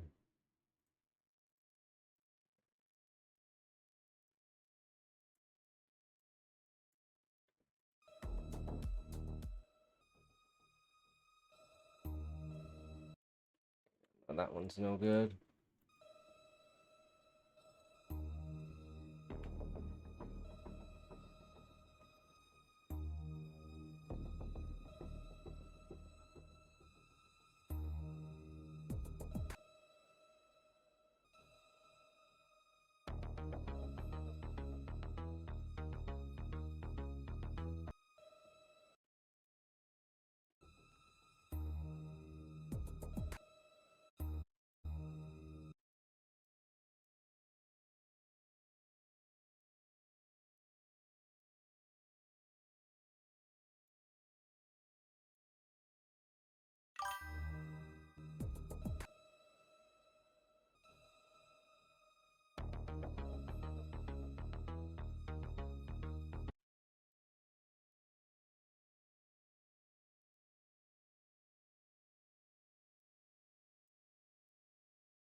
Some people.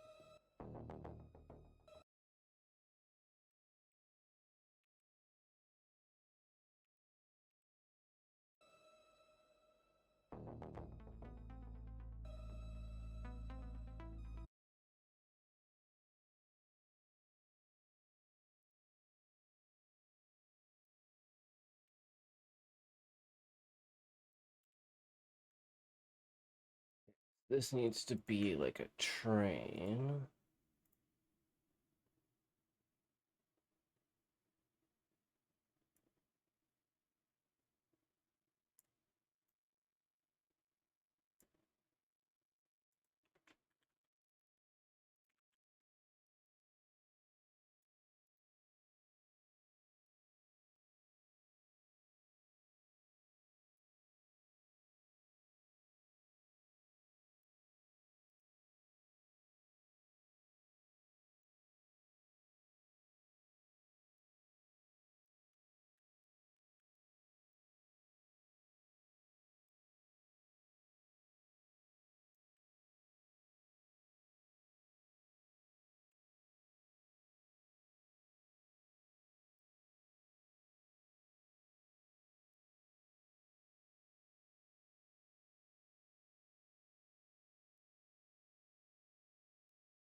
Hmm.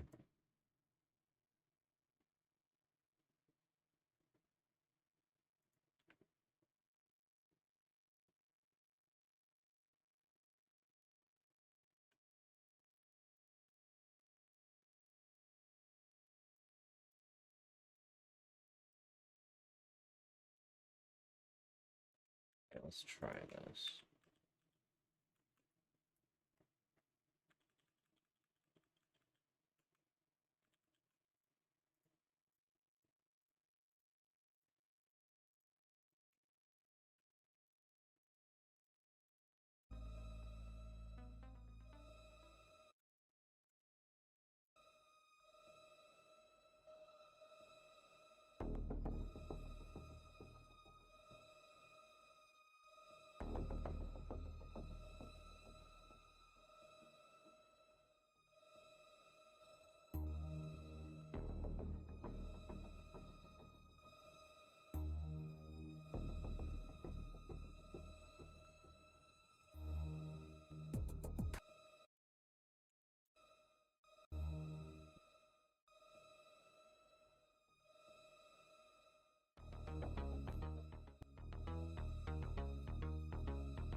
This did not work.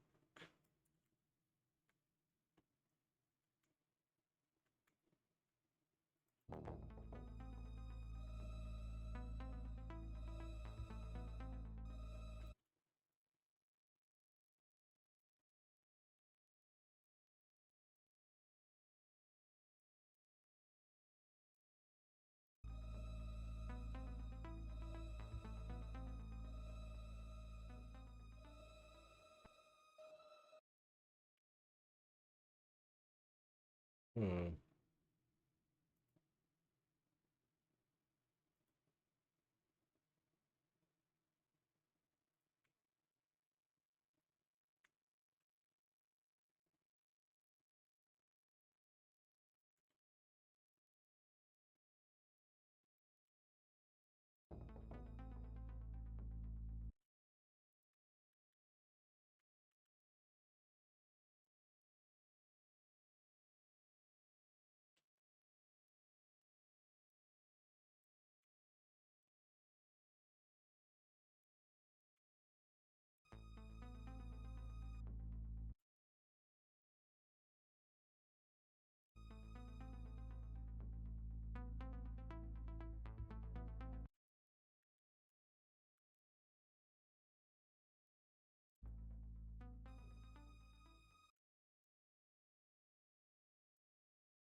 Well, look who it is. Hey, D-Not, how's it going? Welcome, welcome. You like the new camera angle? Smokey got me to do it.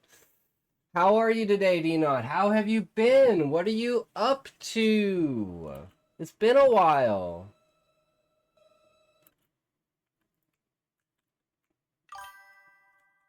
Been working and rethinking Libra. How you feeling? I'm feeling amazing.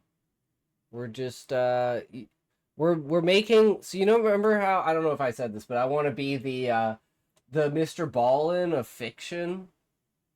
So Smokey finally convinced me to make the video.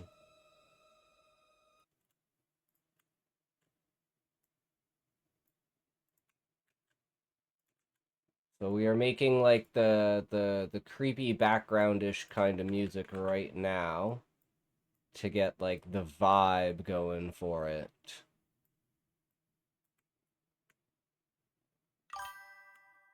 Yeah.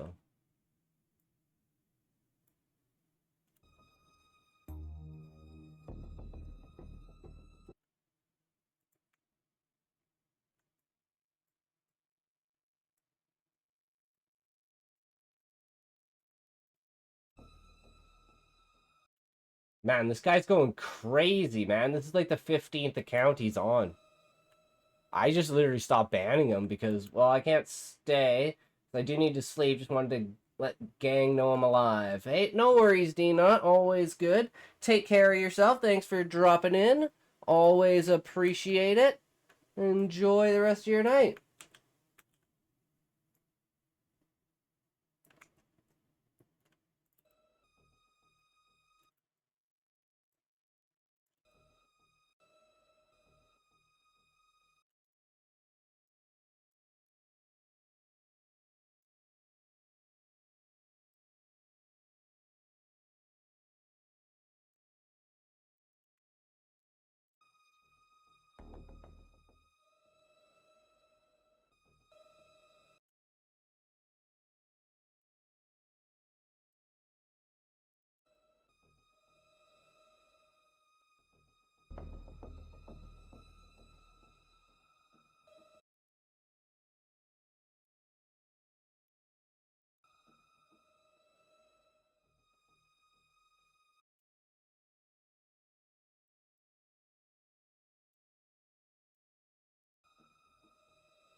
I don't even think I need a fade on this.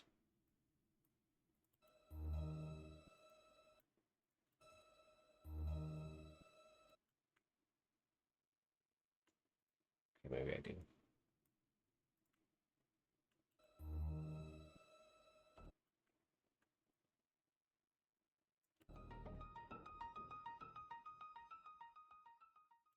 I like that. I think that's pretty decent. Okay, I'm going to take all of this for now, delete that, take all of this, make sure we do this right.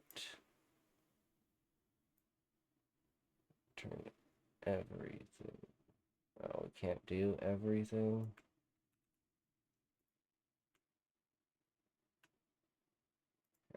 Export this as an MP3.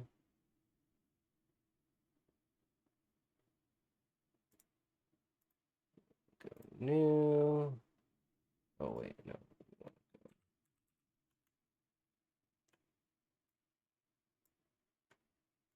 So we have this.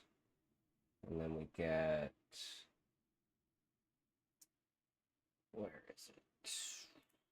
Too many folders. Oh, here. Fallen one. Oops. What? How did... Here. There we go.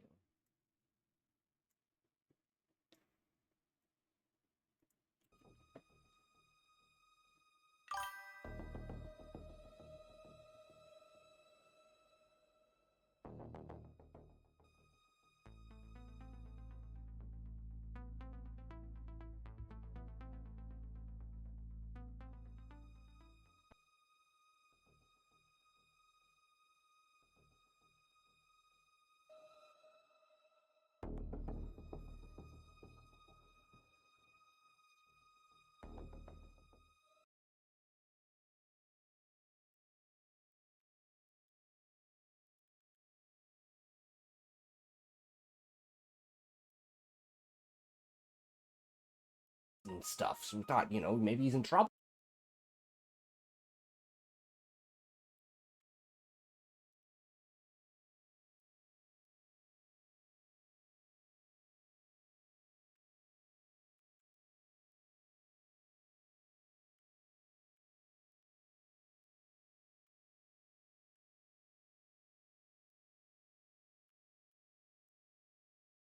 Turn this off for now, so we get this. That's not bad. This is gonna need like a slight adjustment there, which means slight adjustment, which means this is gonna be slight.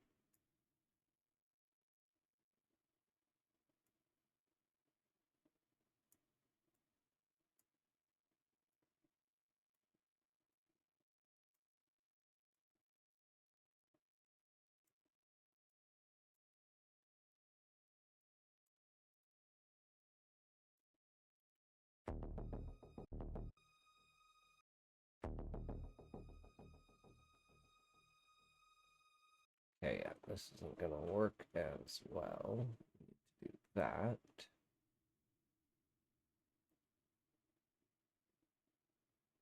We need to extend it to there. Or maybe we need to add another one. Let's just do that. Take this one. Put it there. Let's just take this.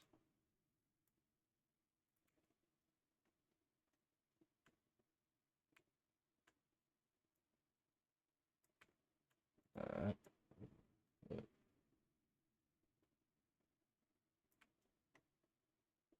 That there.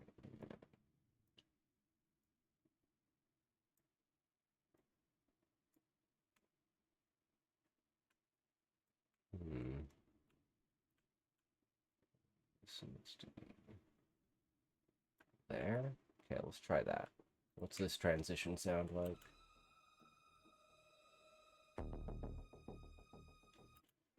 Okay, get rid of whatever that is.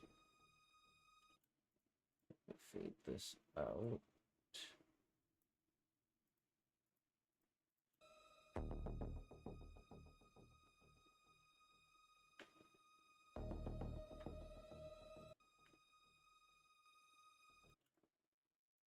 This in. This out. In.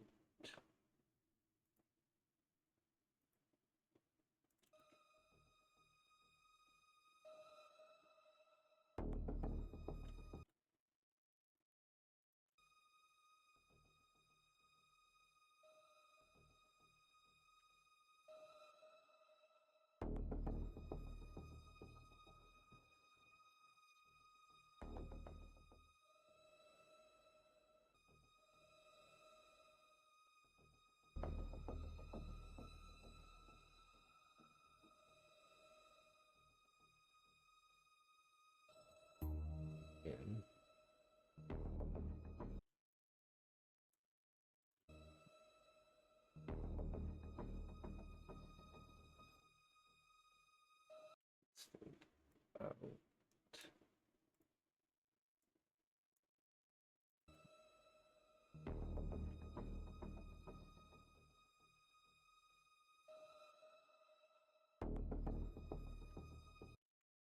that's actually perfect.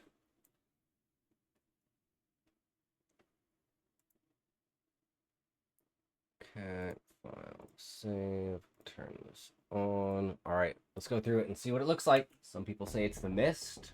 Some people say it was the troll. I say it was the mushrooms. But you know, my buddies like to make things up, like to say things. But when you've experienced it for yourself, it's a whole other story. So we're out doing mushrooms for the first time. Doing a lot of mushrooms, right? Thunderstorm hits, mist rolls in. It's very eerie and ominous, right? It's like, this doesn't quite work here. So let's take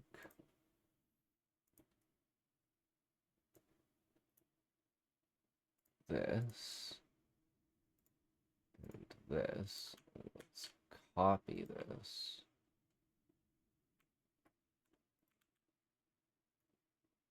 It's down here.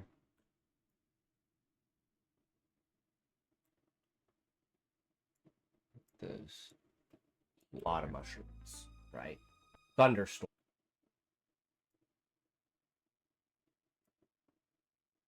We're out doing mushrooms for the first time.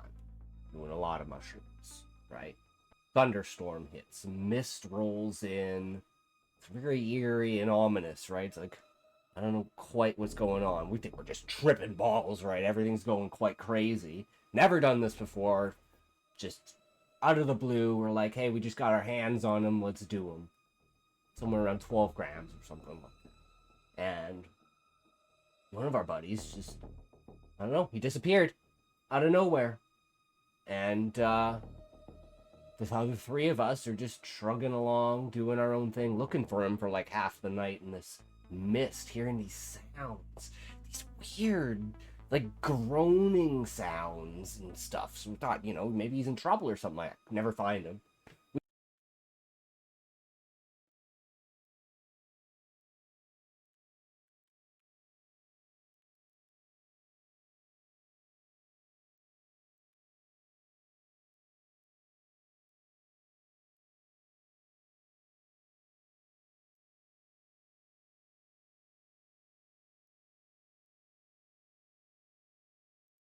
And stuff. So we thought, you know, maybe he's in trouble or something like that. Never find him. Sounds and stuff. So we thought, you know, maybe he's in trouble or something like that. Never find him. Groaning sounds and stuff. So we thought, you know, maybe he's in trouble or something like that. Never find him. We thought it was a lost cause. We were all fucked up anyway, so we went back to, you know, pass out. So, you know, wake up the next morning and we have like all these messages on our phone. It's like, dude, I found a troll in the forest. Dude, you guys gotta come over. I found a troll in the forest. And we're like, what the fuck are you talking about, a troll? Like, dude, we did shrooms last night. You probably just imagine it and have fucked up dreams. We go over to his house. We hear the same groaning and moaning that we heard the night before, like, kind of thing. And with this pounding sound. And he's like, guys, look, I got a troll in my fucking, in my closet. He opens up his closet and there's this thing in there. It's like all grotesque and hairy and covered in sticks and twigs and mud, making these weird sounds and stuff. And then, like, so guess what? Turns out it was a fucking autistic kid. Buddy found an autistic kid in the fucking forest. Got a $5,000 reward for it. Living large. All because we did fucking mushrooms. Crazy as shit, man. So, never doubt doing drugs. See you in the next one. Alright, yeah, there we go. Troll in... What is it?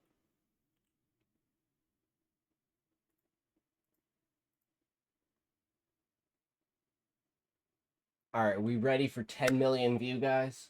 10 million views is gonna be, like, insane, right? Crazy insane.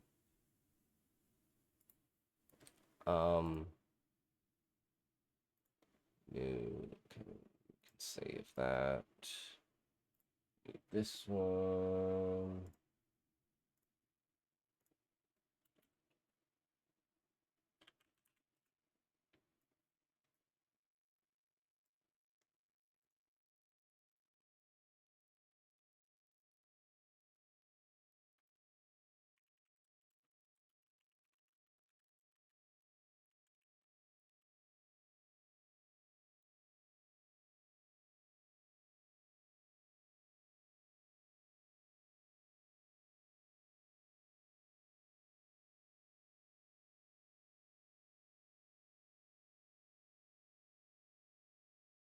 Okay, and then we go get rid of that, get rid of that. We want cap cut.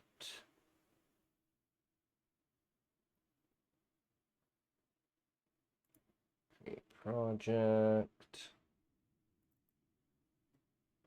All right. Ah, shit. Did I export it in the wrong way? Am I retarded? I probably am. It looks like I am.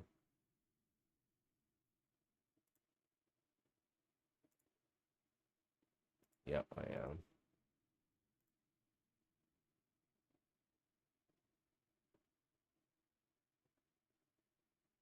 It works one way, but it doesn't work the other way. It's so annoying with it. That work? Yes. Okay.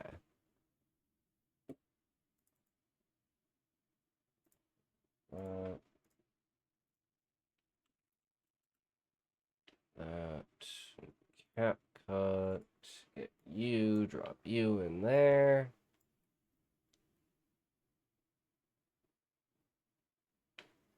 Captions.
There.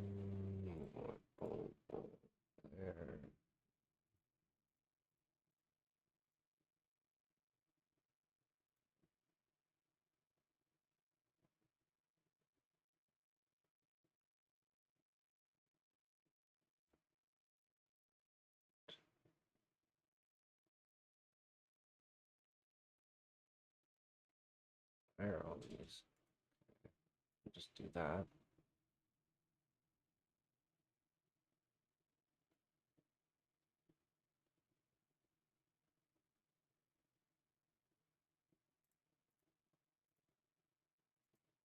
So we have a version of it that has this and a version of it that doesn't have this.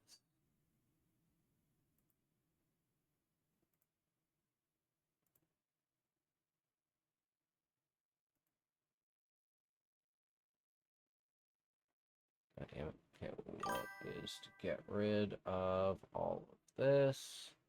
Or actually, no, wait. Do we want to just...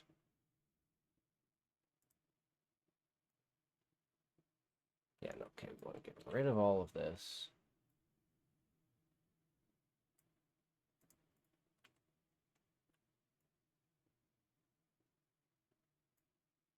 A large.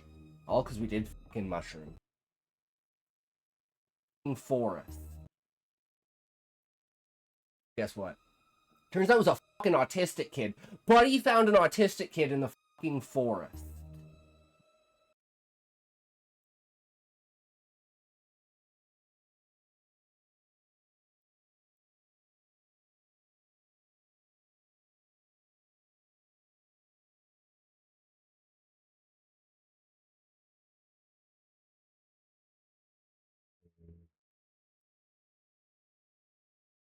Okay, we want to put it there.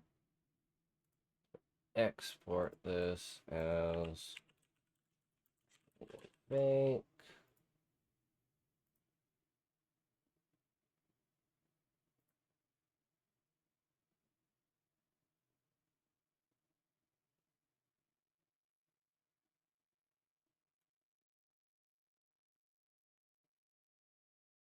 And then this will be the TikTok and the Twitter version.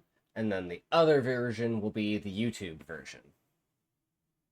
And that way it has like the stupid wait till the end thing that everyone does for like TikTok and stuff, but we ignore the shit out of that on YouTube.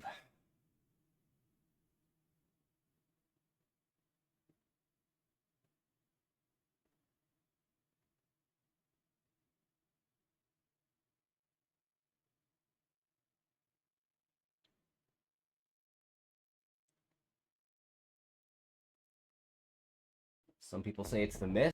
Okay, and then now we want to project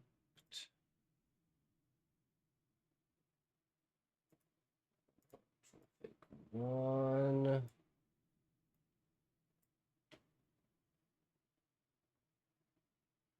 Now, without all of that,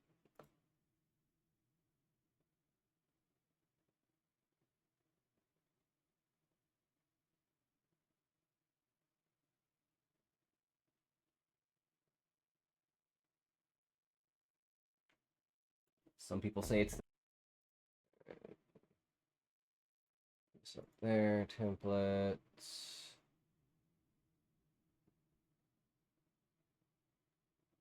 Well, this one go up to like 20.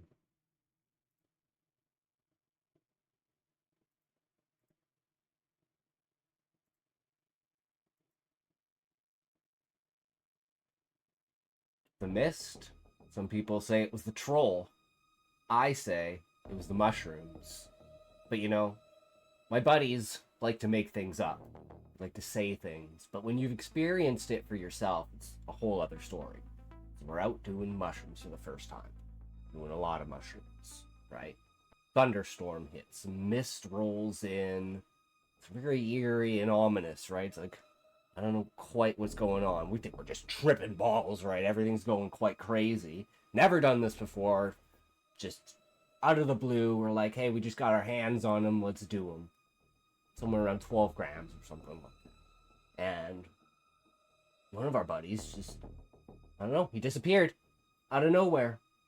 And the other three of us are just shrugging along, doing our own thing, looking for him for like half the night in this mist, hearing these sounds, these weird, like groaning sounds and stuff. So we thought, you know, maybe he's in trouble or something like that. Never find him.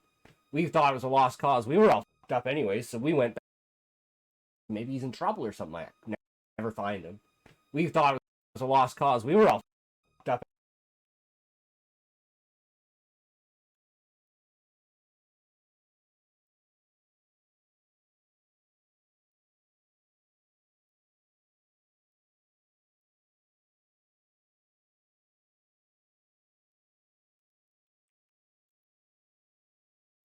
We were all fucked up anyway, so we went back to, you know, pass out. So, you know, wake up the next morning and we have like all these messages on our phone. It's like, dude, I found a troll in the forest. Dude, you guys gotta come over. I found a troll in the forest. And we're like, what the fuck are you talking about, a troll? Like, troll in the forest. And we're like, what the fuck are you talking about, a troll?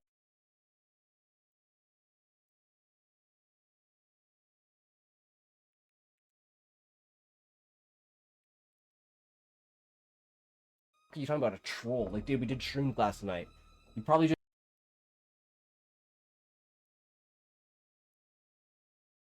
you talking about a troll? Like, dude, we did shrooms last night. You probably just imagine it, have fucked up dreams. We go over to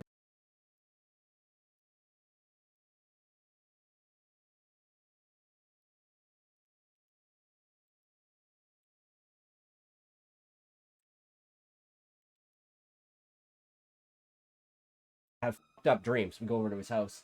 We hear this the same groaning and moaning that we heard the night before, like kind of thing, and with this pounding sound. And he's like, "Guys, look! I got a troll in my fucking."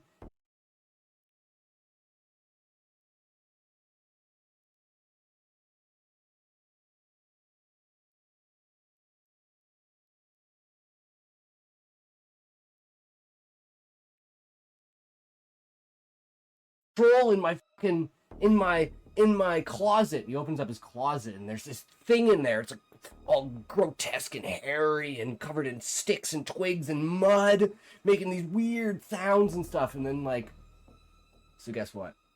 Turns out it was a fucking autistic.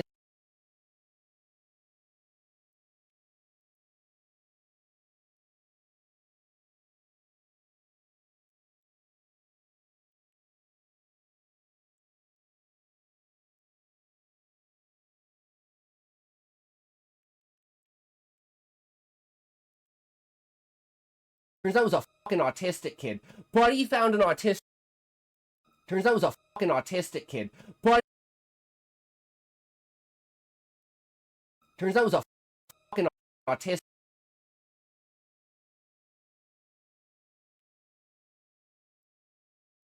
kid. Buddy found an autistic kid in the fucking.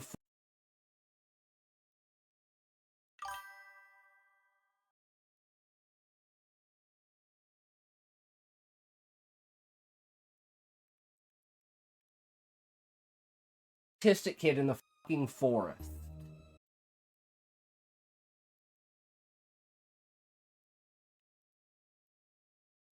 He found an autistic kid in the fucking forest. Got a $5,000 reward for it. Living large. All because we did fucking mushrooms. Living large. All because we did fucking mushrooms.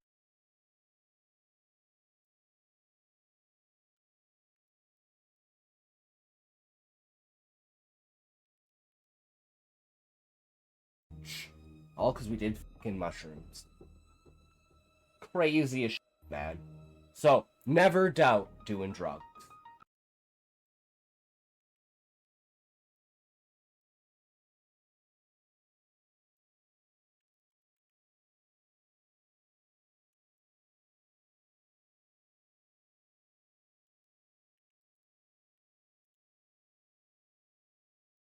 Man. So, never crazy as shit, man. So, never doubt doing drugs. See you in the next one.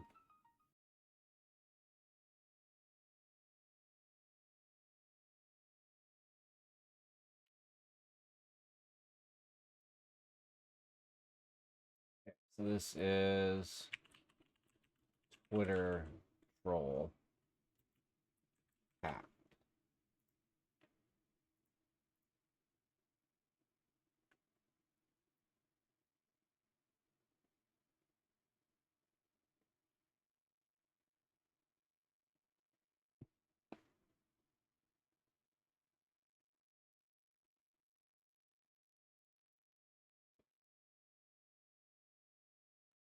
And we got to make sure that this one goes on Twitter and TikTok, and then the other one goes on YouTube. Super important.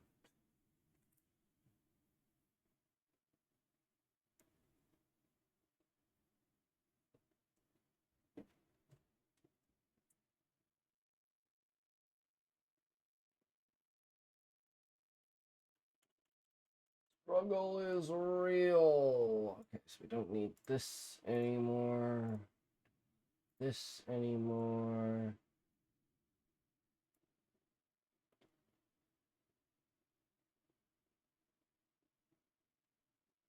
Some people say it's the myth. Okay, got that. And then we just the old straight troll in the closet. Drop this. Add this as another track over top.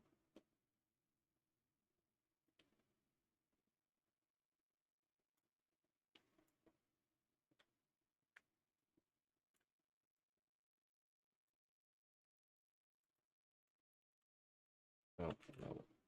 But we can just. Some people say it's the mist. Some people say it was the troll. I say it was the mushrooms. But you know. And then for this, we want all of this.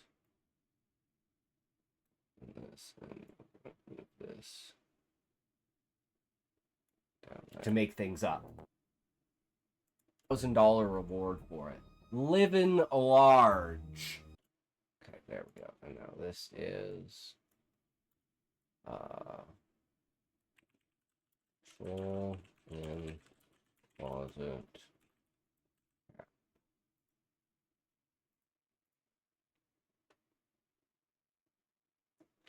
Okay, then we go here.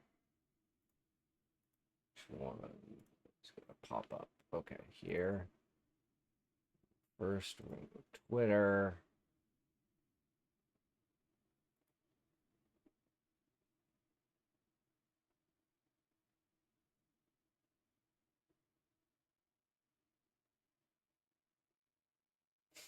True, Asman. True.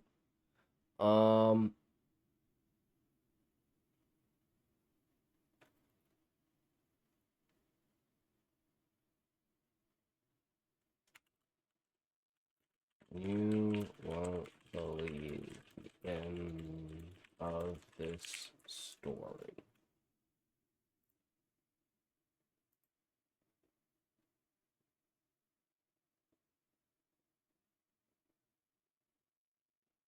Okay, let's rename that. Some people say it's the mist. Oh, some people say it was the troll. Okay, we're done with that. Do this. This in here. All in the closet. I don't know if I can drag and drop it, but either way. In here, troll in the closet.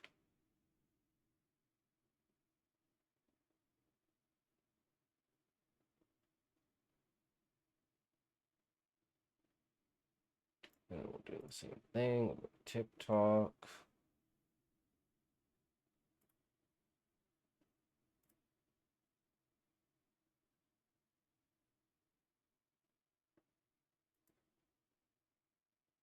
$28 views. I think I uploaded the wrong one. Yeah, I don't know why. I think I uploaded the wrong one.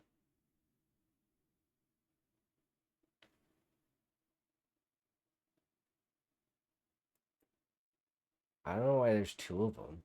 But I mean, that makes a good thing that I upload the same one.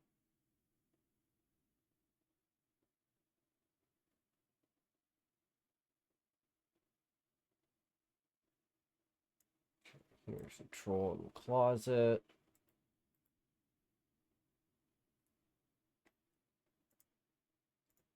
Boom. Easy peasy. Done. Now,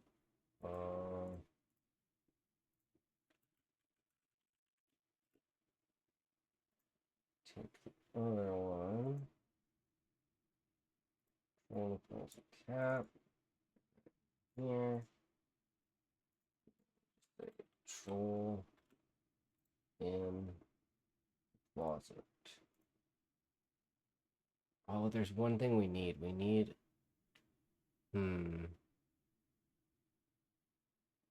Okay. We need... Get rid of this. Get rid of this. We need... Where is...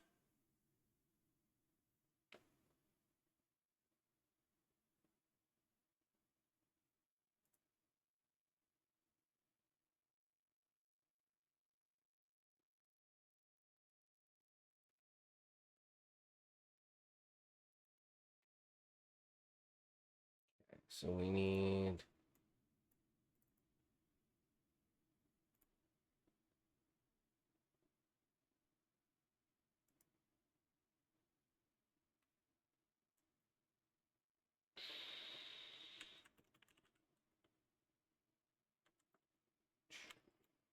a troll, a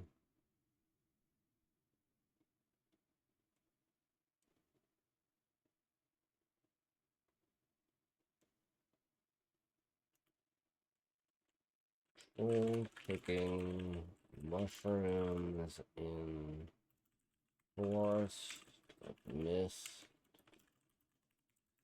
style of 1980s hand-drawn. See what it gives us. So I'm like, I want to put like a thumbnail over top of it as like the very first frame of the video.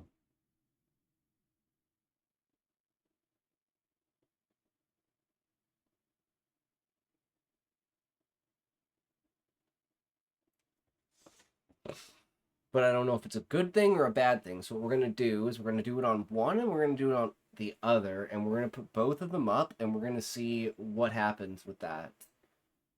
Could be a coincidence, could not be, but I think we'll just on the Blue Horror Stories, we'll put up the face, like the image, the frame, and then for Talk Stories we won't. So if we could do that, then we can just go straight to Talk Stories here. Grab this.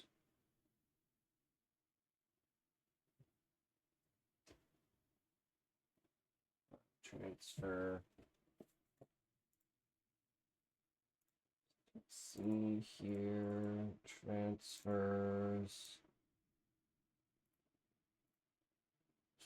The troll in the closet.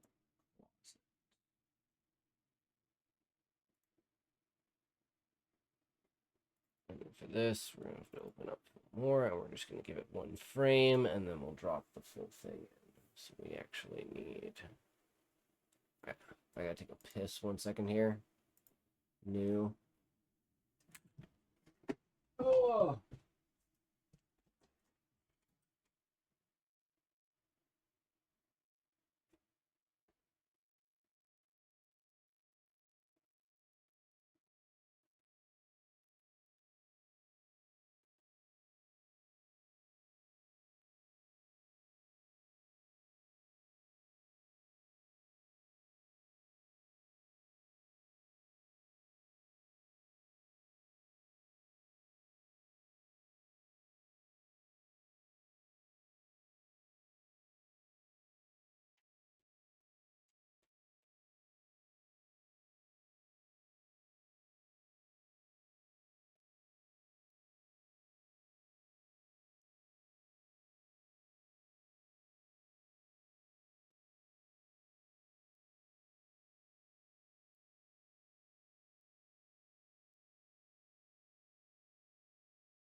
Back here, down this.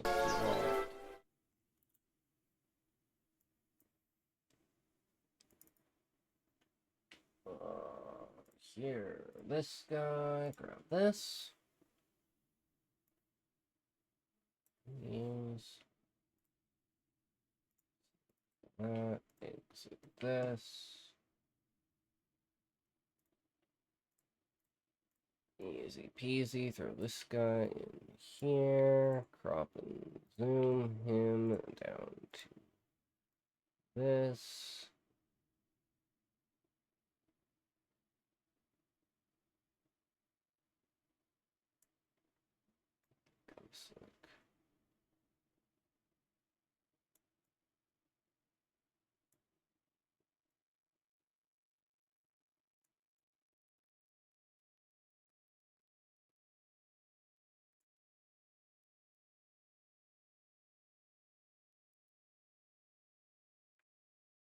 It's just literally the very first frame.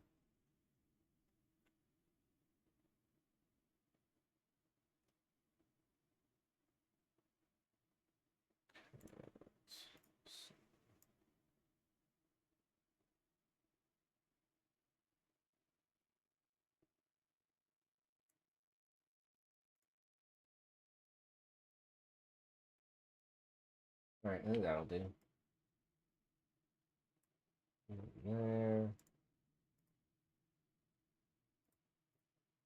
just the very first frame is the troll.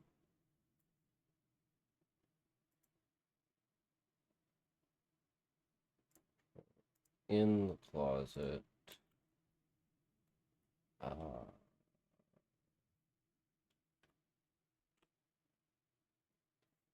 Is there one in here? No, I don't think so. Just, yeah, we should be able to just do that. Oh, no, there it is. Never mind. Roll in the closet. Okay. Change this one. To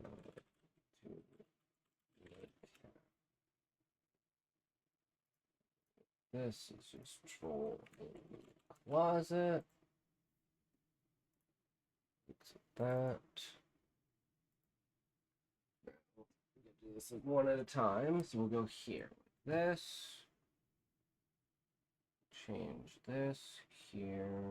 Switch this one.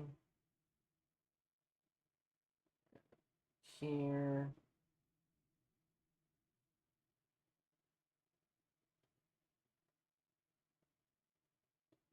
This one.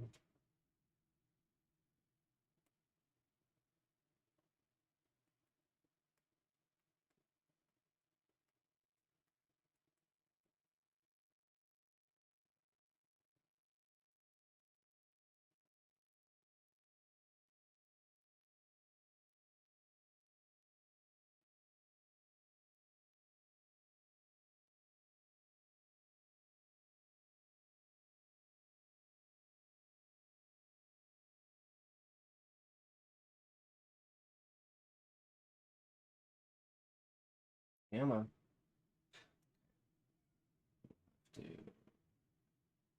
I just want to take a toke right now. Might as well toke. Oh, get your tokes ready.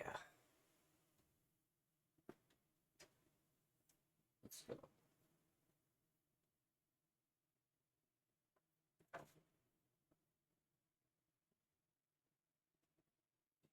Three, two, one, toke.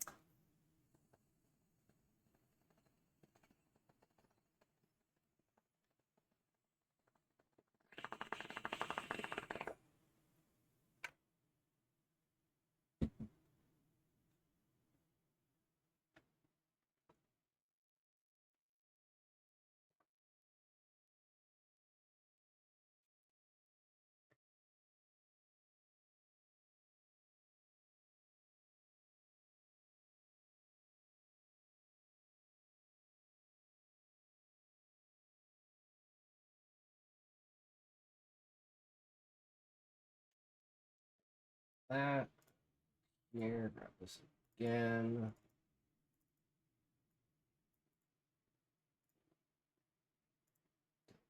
Those.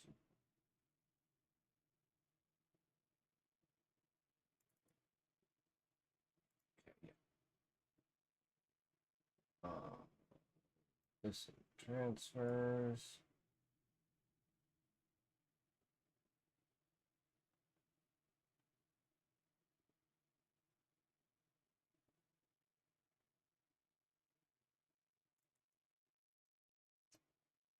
Here.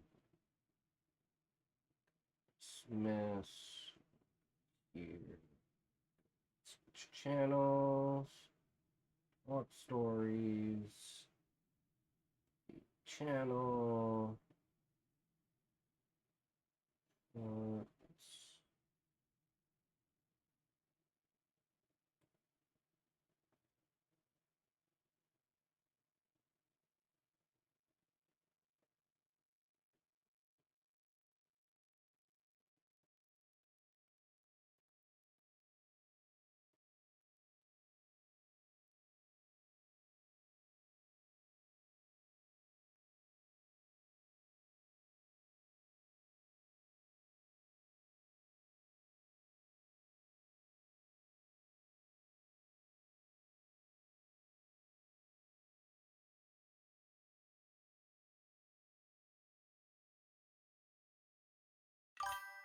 Boom.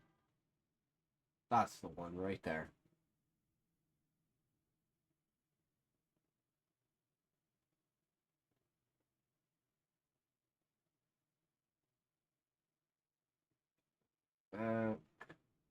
here,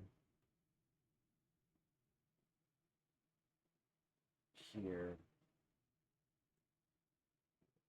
here, here, back,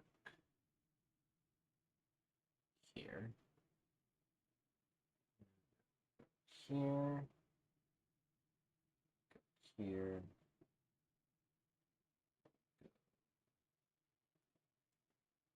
control,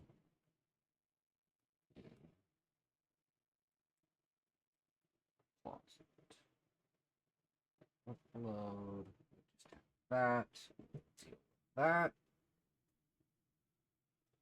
Okay, so we don't need this anymore, get rid of that. Don't need this anymore, get rid of that. That's doing its thing. Did I not post this? Okay.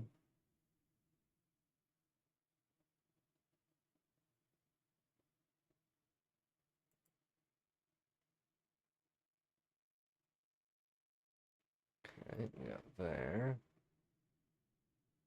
This is our fanfic. This one's done. Okay, so I think we're finally on to reading. So we have 2 new stories from Brian Evanson. This one. Let's put them up here. A disappearance. This is done. Processing, 3 minutes. That's processing. Good. Here. Dismiss. Channel. Shorts. Student. Edit.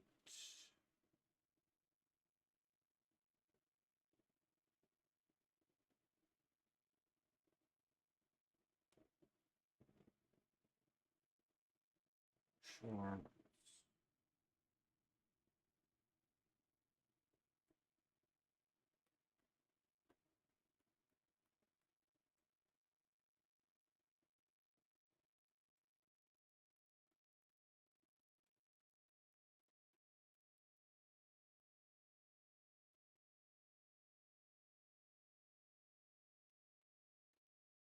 This.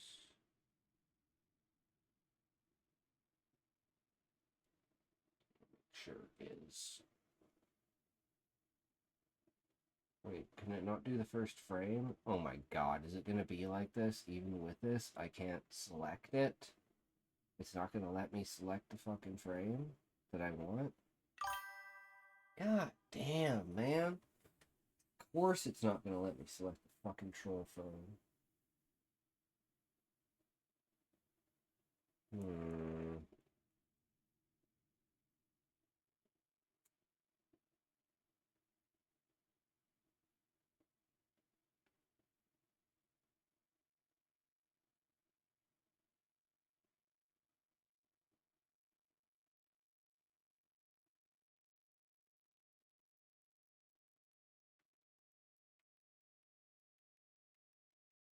Well, this is annoying.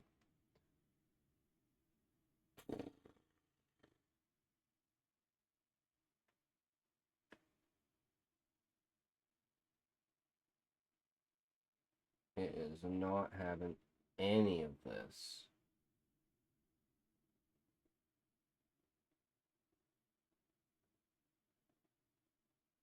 There we go. Jesus. Okay. Troll in the closet. Boom.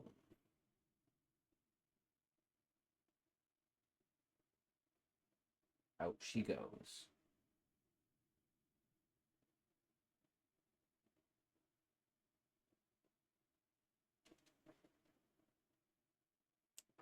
Alright, now that that's all done. Oh! I don't know about this new camera. Fuck Smokey and his shit.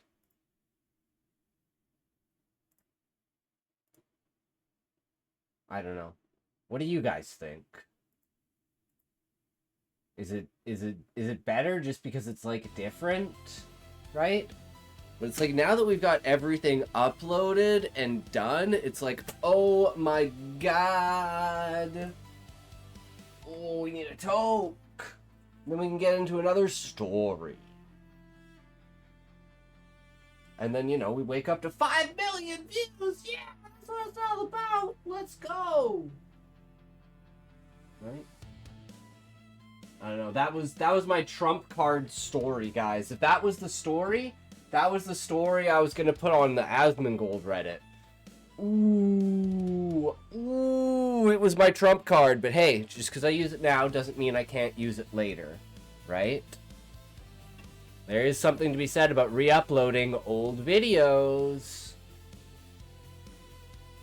Especially if they're remastered. Mr. Ballin does it all the time, guys. 3, 2, 1, toke!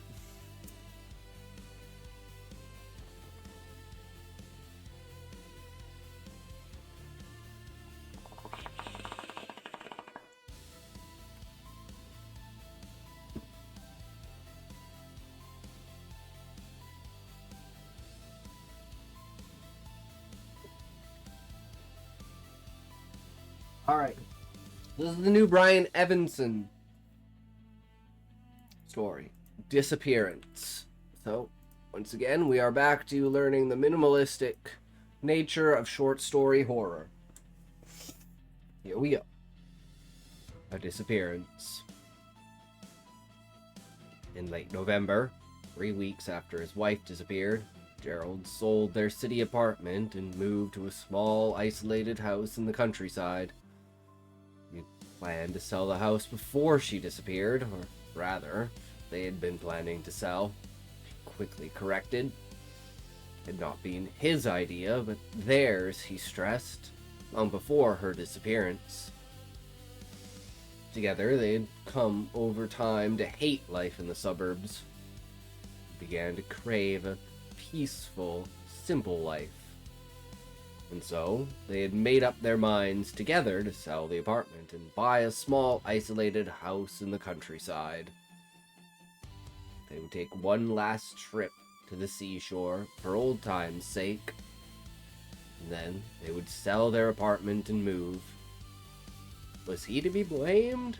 He wanted to know, now that she was gone, for having proceeded individually as they had always meant to proceed together. No, I said. By all means, no! I wasn't blaming him for anything, but of course, privately, I was blaming him. How could I not?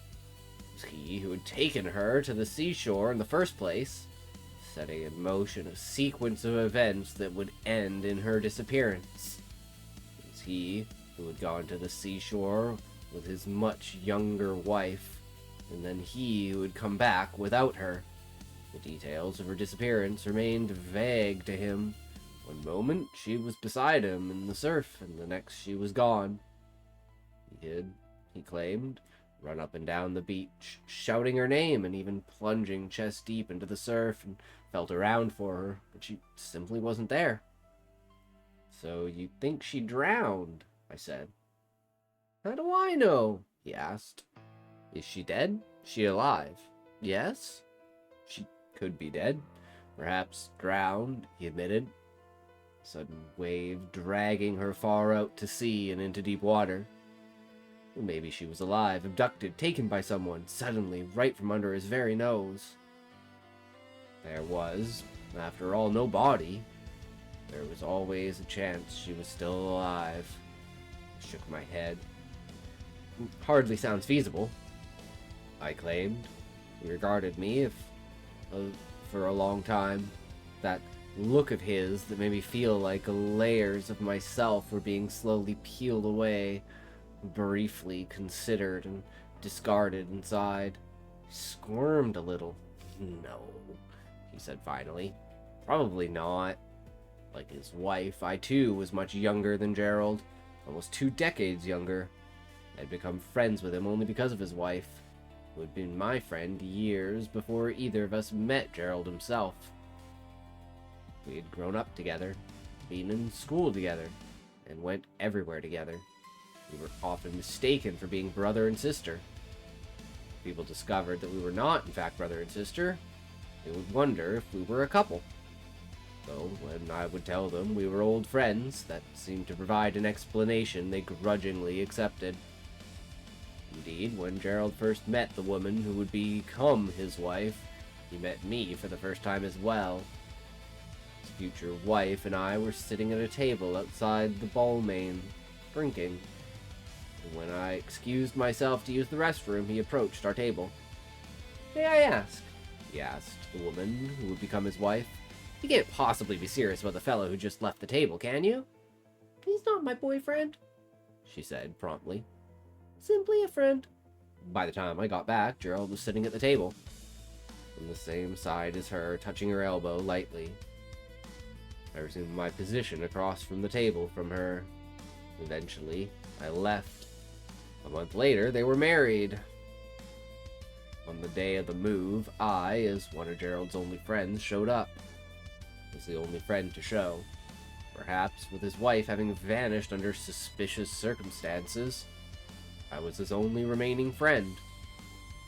I helped him organize boxes and fixed to them the strips of colored tape that were meant to tell the moving crew where the boxes were to be placed in the new house.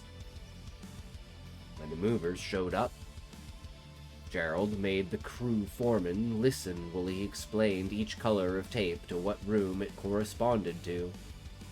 When he finished, the man grunted and picked up a box. "We'll move your boxes from one house to another," he said with a broad accent. "That's what we're paid to do." Then he left the room.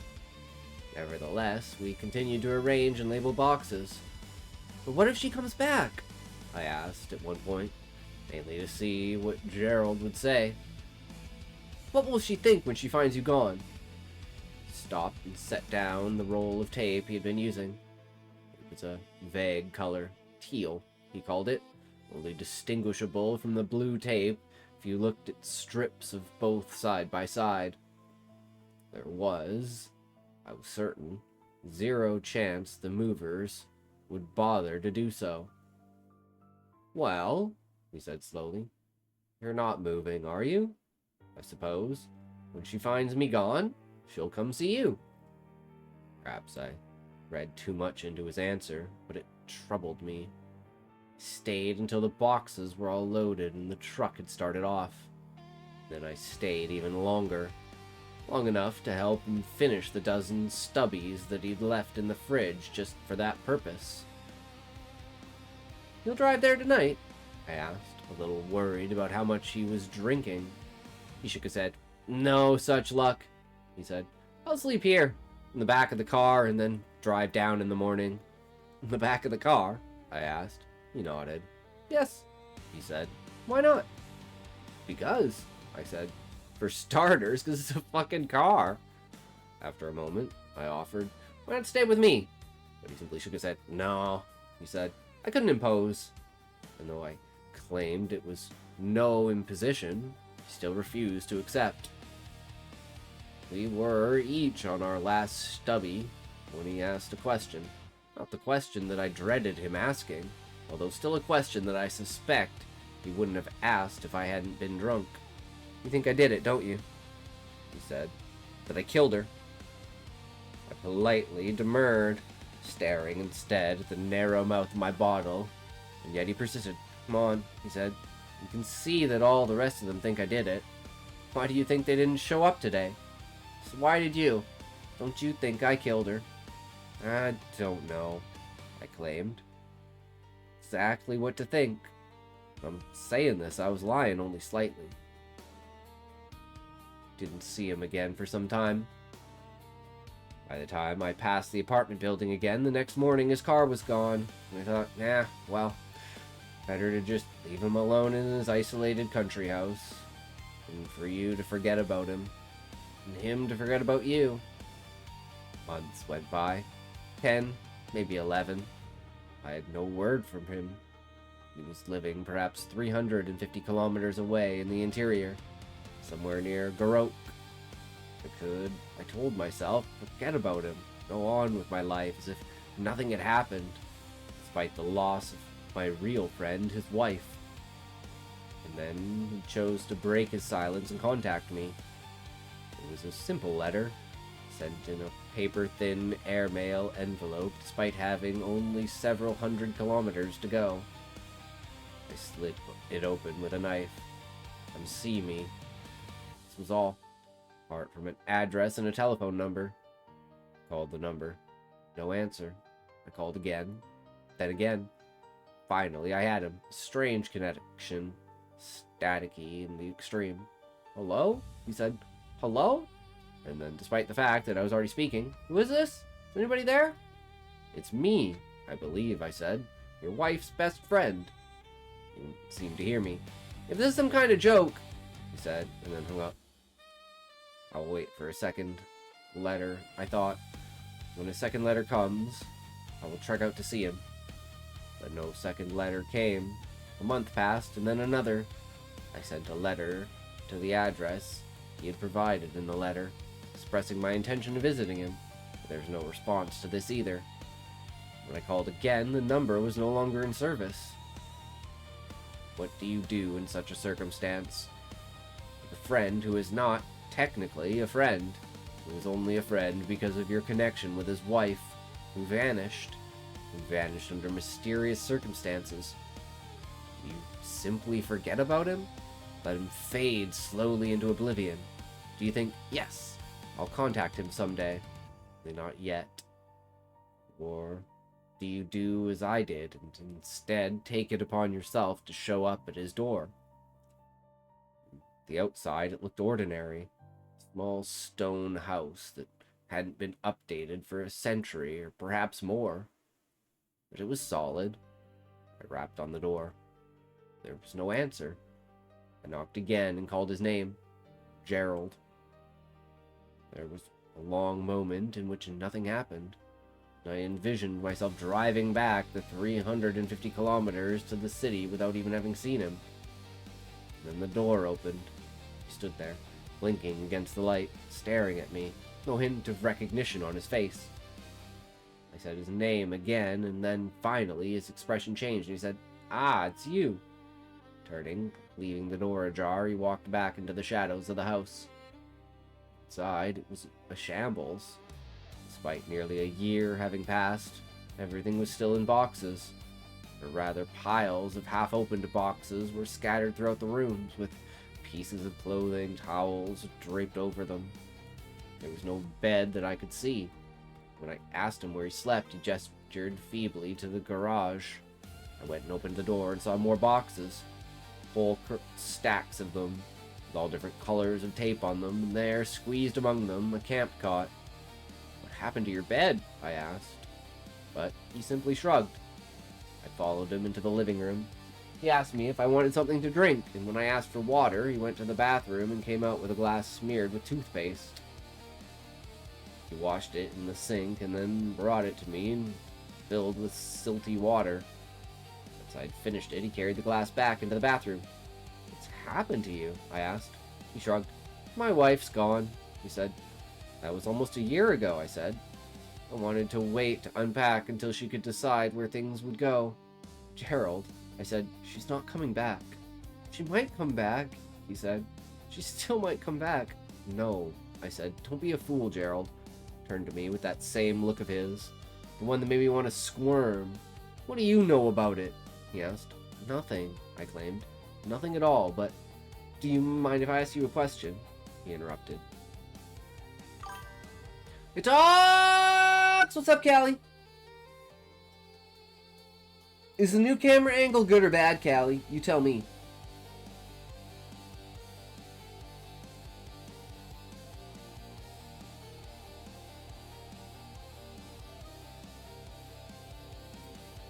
Did you write more, Callie? Are you ready for me to read another chapter of yours when we're done with this?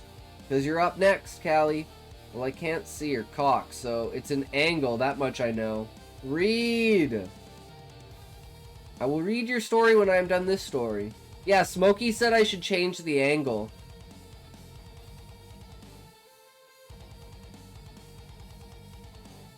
So, here we are, with a new angle. How are you doing today, Sean? I, of course, knew what he was going to ask me.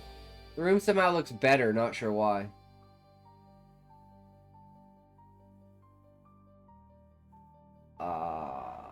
Probably because it's not, we can't see the clutter. Yeah. You can't see, like, all the shit behind me. It's like, there's just less shit. There's just less shit. But you can't see the lava lamp.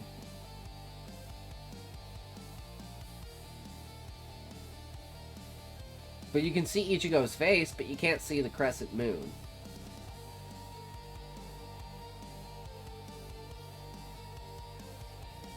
But hey, you know, try new things, experiment with new stuff. That's what it's all about. I, of course, knew what he was going to ask me. I'd been dreading it long before his wife's disappearance, and had expected him to ask it well before now. But it had taken him being alone in the middle of the countryside with nothing but his own mind for company to bring himself to ask. After I had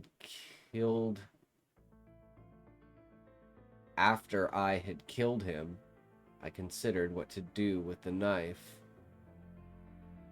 I had carried it for a year, perfectly happy to let him live as long as I felt I was not threatened. And yet I was always prepared, always armed. I would have to get rid of the knife. I was reluctant to do so, considering what else it had been used for, although I had no choice. But first, before doing anything else, I had to sleep. I had driven nearly 4 hours in the dead of night to reach Gerald's house. I had hidden my car halfway down the dirt track, edging it into the tall grass, smearing the plate with mud. Better to take a slight risk and sleep a few hours before heading back. So I rolled his body face down and went into the garage to rest on his camp bed. As I slept, I had a dream. Okay, that came like that came like super abruptly out of nowhere. Yeah, okay, I killed him. Now the wife is going to show back up, and he's going to be like, oh fuck, well at least now I can have the wife, because I really wanted her the whole time. And the main character is actually the first person. He's the bad guy. As I slept, I had a dream. Dreamed about the time when all three of us were still alive. Myself, Gerald, and his wife. Not about the month before his marriage, or the few happy months after. But the time after that, when she came to tell me she had made a huge mistake, that she belonged with me, not him, that she hadn't seen it before, despite how long we had been friends. I'm confused if he killed the wife or not. I suppose that's the point, though. No, see, I think the main character might have killed the wife. Not Gerald. But whoever the I is in this story, out of jealousy. But then I just read that last line, and I think he's crazy. Starting to think this guy's crazy. Despite how long we've been friends. Perhaps she hadn't seen it, she claimed, because we had been friends. I was. Both. Oh, he's dreaming! So yeah, he probably did kill her. Both in the dream and in life. Startled by this. I had long been in love with her, though thought she had no feelings for me. In both the dream and in life, I had succumbed. I became her lover, but in the dream we had remained lovers. Gerald had eventually died, either of natural causes or we had killed him. The dream was unclear on that score, and then the two of us were together. Happily ever after, we had a child, a son, and went on to enjoy a happy life. Needless to say, actual life had turned out somewhat differently. When I awoke, it was broad daylight. I rubbed my face. I would be wise, I told myself, to wait until dark before starting off. It would minimize my chance of being caught. I got off the cot, stretched, and went from the garage to the house proper. He was still there, lying face down on the floor in his own blood. It was a mercy, I told myself. Flies were there now, buzzing all around him. And when I wasn't careful, I began to hear a kind of susurrus in their buzzing, as if something was being whispered.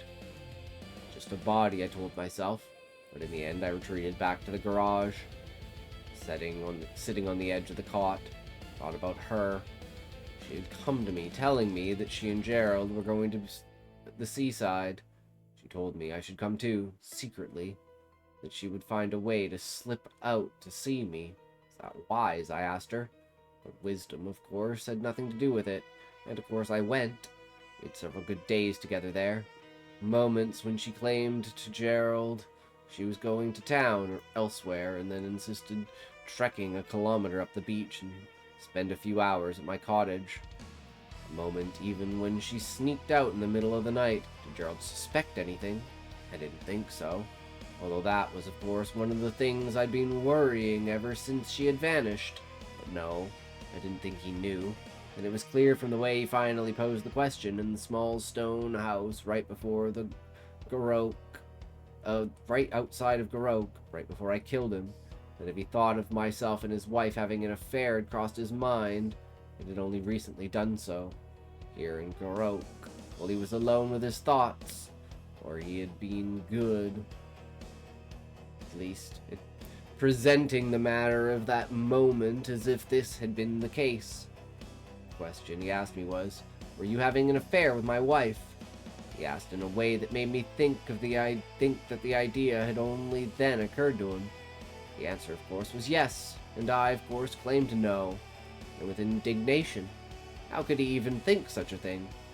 But after that question, I knew other questions would follow. Before long, he would figure out that not only had his wife vanished, she had vanished because I had murdered her. I knew it! It was the fourth day at the seaside. I think our fourth encounter, anyway, when she admitted to me that the reason she and Gerald had come to the seaside was because they were leaving the city, moving away. Moving, I repeated.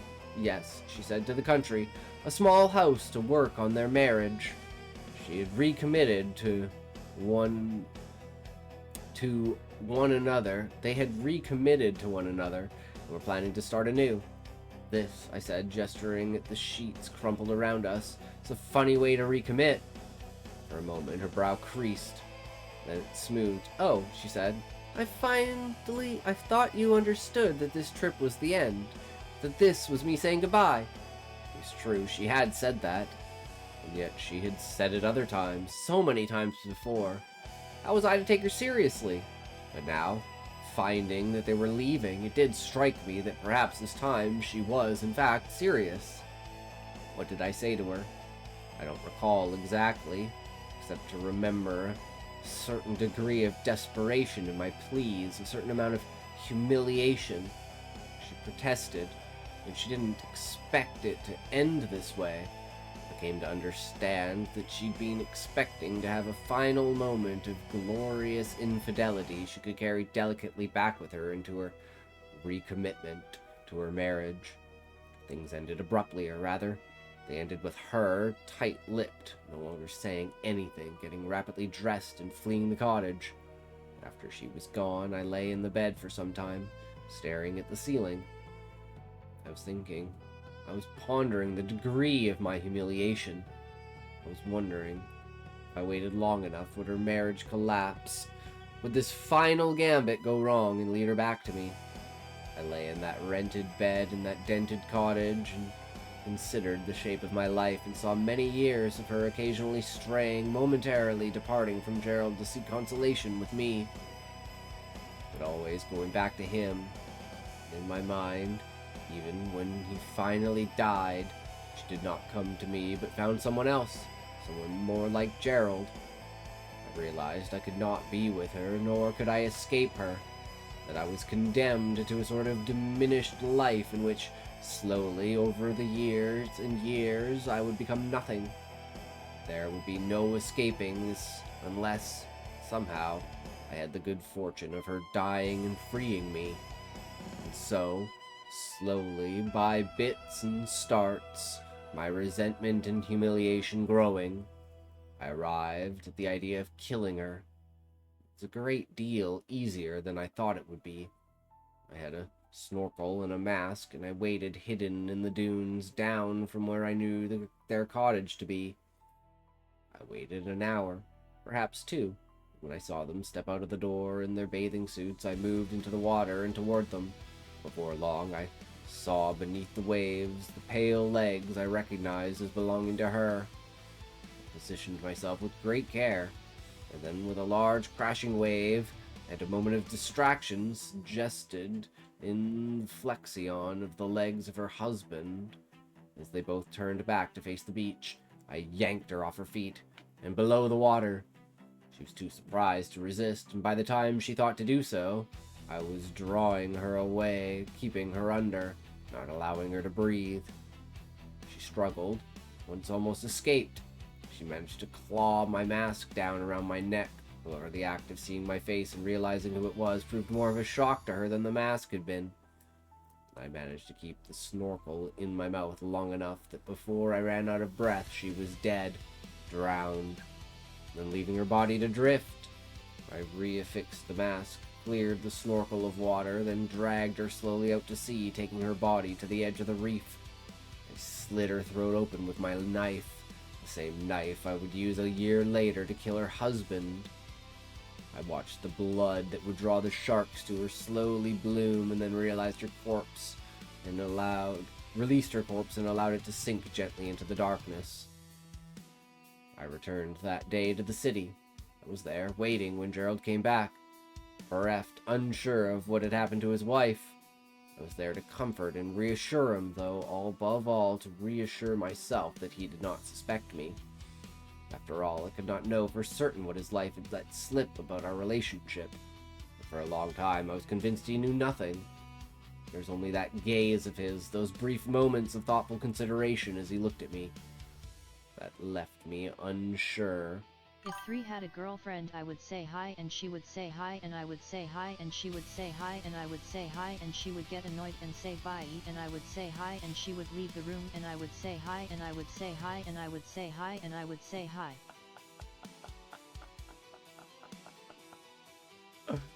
Oh my god, Callie, that's fucking amazing. I absolutely love it. Holy shit.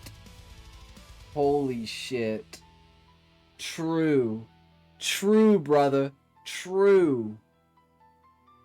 I say hello, you say goodbye. Hello, hello. I don't know why you say goodbye. I say hello.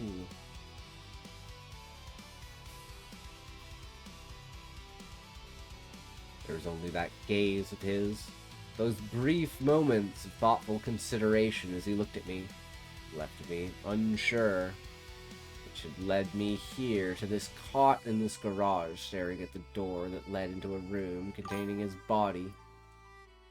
Fucking ads! I need a drink though, so I'll be right back. Oi!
totes, and then back to the store.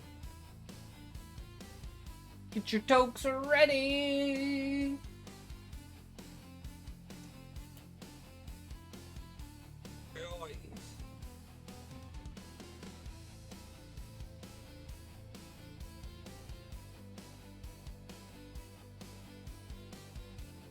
Three, two, one, toke!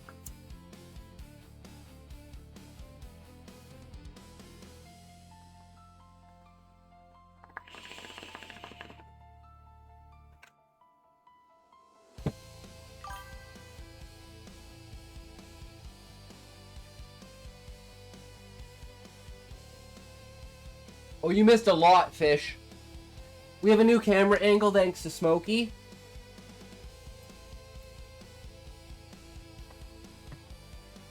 Which I actually bumped, because I don't want to be able to see the ball. There.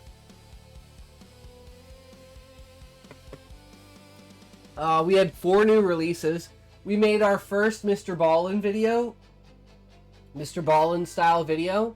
This is the camera. Why? Because Smokey asked for a new camera angle, so I gave him a new camera angle, and because we recorded something. So we're almost done this story. So Fish, give me 2 minutes, and I'll show you why the camera angle changed. And then you let me know what you think about it, okay? There was only that gaze of his, those brief moments of thoughtful consideration as he looked at me, and that left me unsure. Which had led me here, to this cot in this garage, staring at the door that led into a room containing his dead body. I did my best to clean up after myself. I rubbed the damp cloth over every surface, obliterating my fingerprints. I lit a fire in the fireplace and then turned the gas on low on the unlit stove just before I left for good. Oh yeah, well, you look like a Brood War unit in the portrait window. Nice! You guys can see my double chin.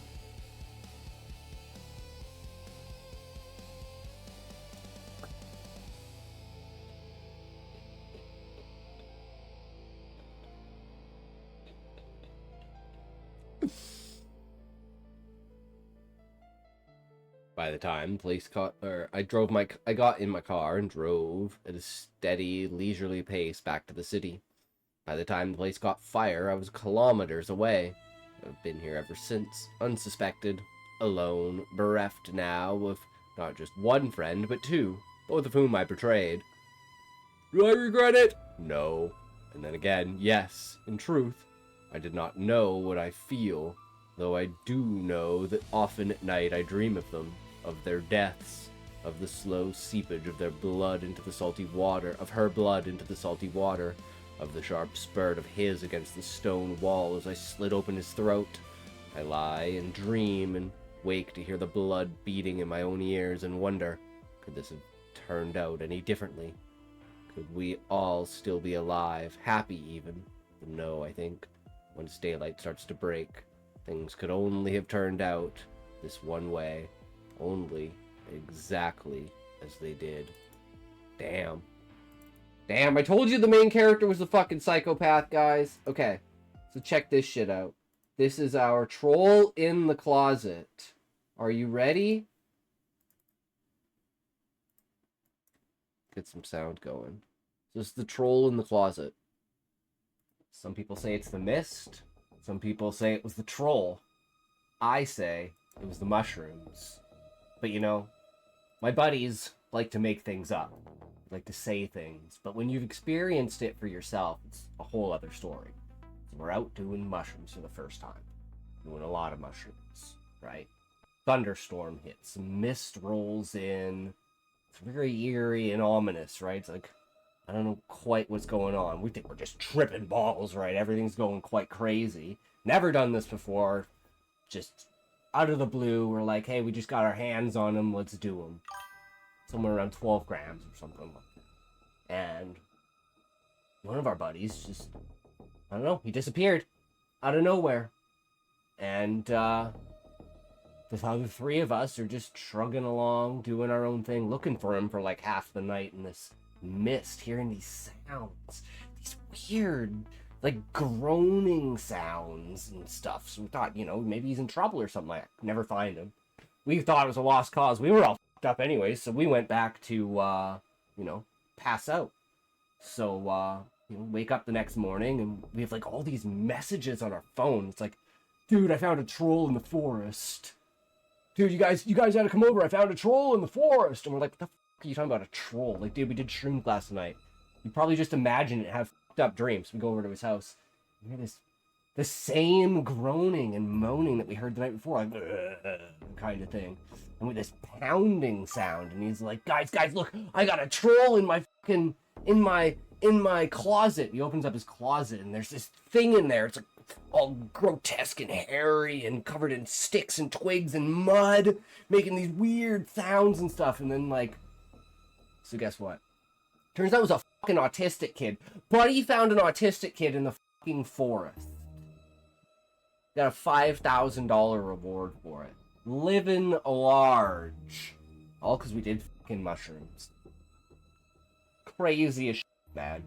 So, never doubt doing drugs. See you in the next one. What do you think? Sorry, I missed your message there. You look like you should be saying, need a light, fire it up. My life for ire. You want a piece of me, boy? That was fun. You subverted my expectation.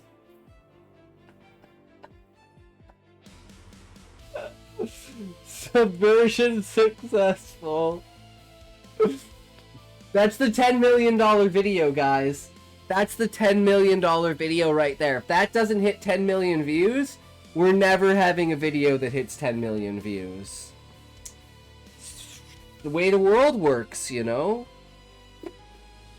I don't know. But Callie! It's Callie's story. So Callie's up next. Man said autistic kid in the woods. Yeah, dude found a fucking autistic kid. You subverted my sex expectations too.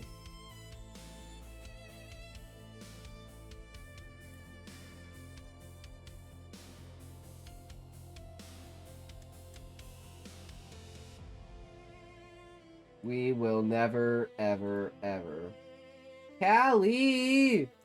Where's your story?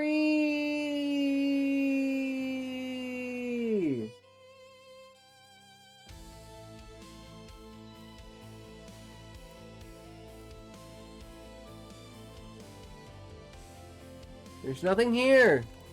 Where's chapter? Callie, where's chapter 7? We also had a new video release today. So since I guess everyone's here and Callie didn't post his thing, we're gonna watch the video again, guys. What do you guys think about that? You said we will never have a $10,000 video. $10,000? That's a lot of money. Damn, that's a lot of money. No, I just said if this video doesn't get 10 million views, then, you know, we'll never have a video that hits 10 million. It's a joke, though, because I'll never have a video that even gets close to anything like that. Nice. We're apparently getting views, though. This is up to 32, and this is up to 6 already. But our shorts is only up to 676 so far. But maybe it can keep going. I don't know how much longer it can go. But yeah, okay, I guess we can watch this first. This is the trailer.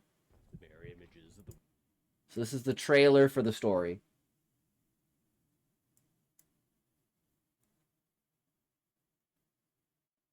I mean, there's a hope, right? There's a hope. Images of the witch reflected into my soul. I saw out of the demon beneath. Her power falls against my shield. But you never know, the world's crazy. Fiends of blood, vines of thorny death fall to my blade. The witch thinks me distracted, and once again, her power meets my shield, my faith. Her laugh will die at the end of my sword. Dark magic, blood magic, summoning magic, all fall beneath my feet. My grace cleansing this place. I feign, the witch's guard lowers. I strike, true, like the I already like the hand of visuals. God. Why? They remind me of The Darkest full Dungeon. story, click the link in the description. Don't forget to like, subscribe, and comment. How do I even Don't see the taboo at description? your own peril. Description. Mirror images of the witch reflected Can I not into click my on this? soul. Well, that doesn't help. My sword of the deep Oh, but I can click on this. wasn't a game anymore. It was Okay, so this is it. Here we go. Even better. Yo, connection line! What's up? Clanker assisted visuals. Oh, very much Clanker assisted. 100% Clanker assisted. Okay, connection line, you're just in time. This is the new story, guys. We've already played it, but we're going to play it again. Just because. Are you guys ready for this? We got a new angle, by the way, thanks to Smokey. So, here we go. Actually, I'm going to switch to... We're going to go W visuals. We're going to go machines talking to ghosts. Sounds awesome.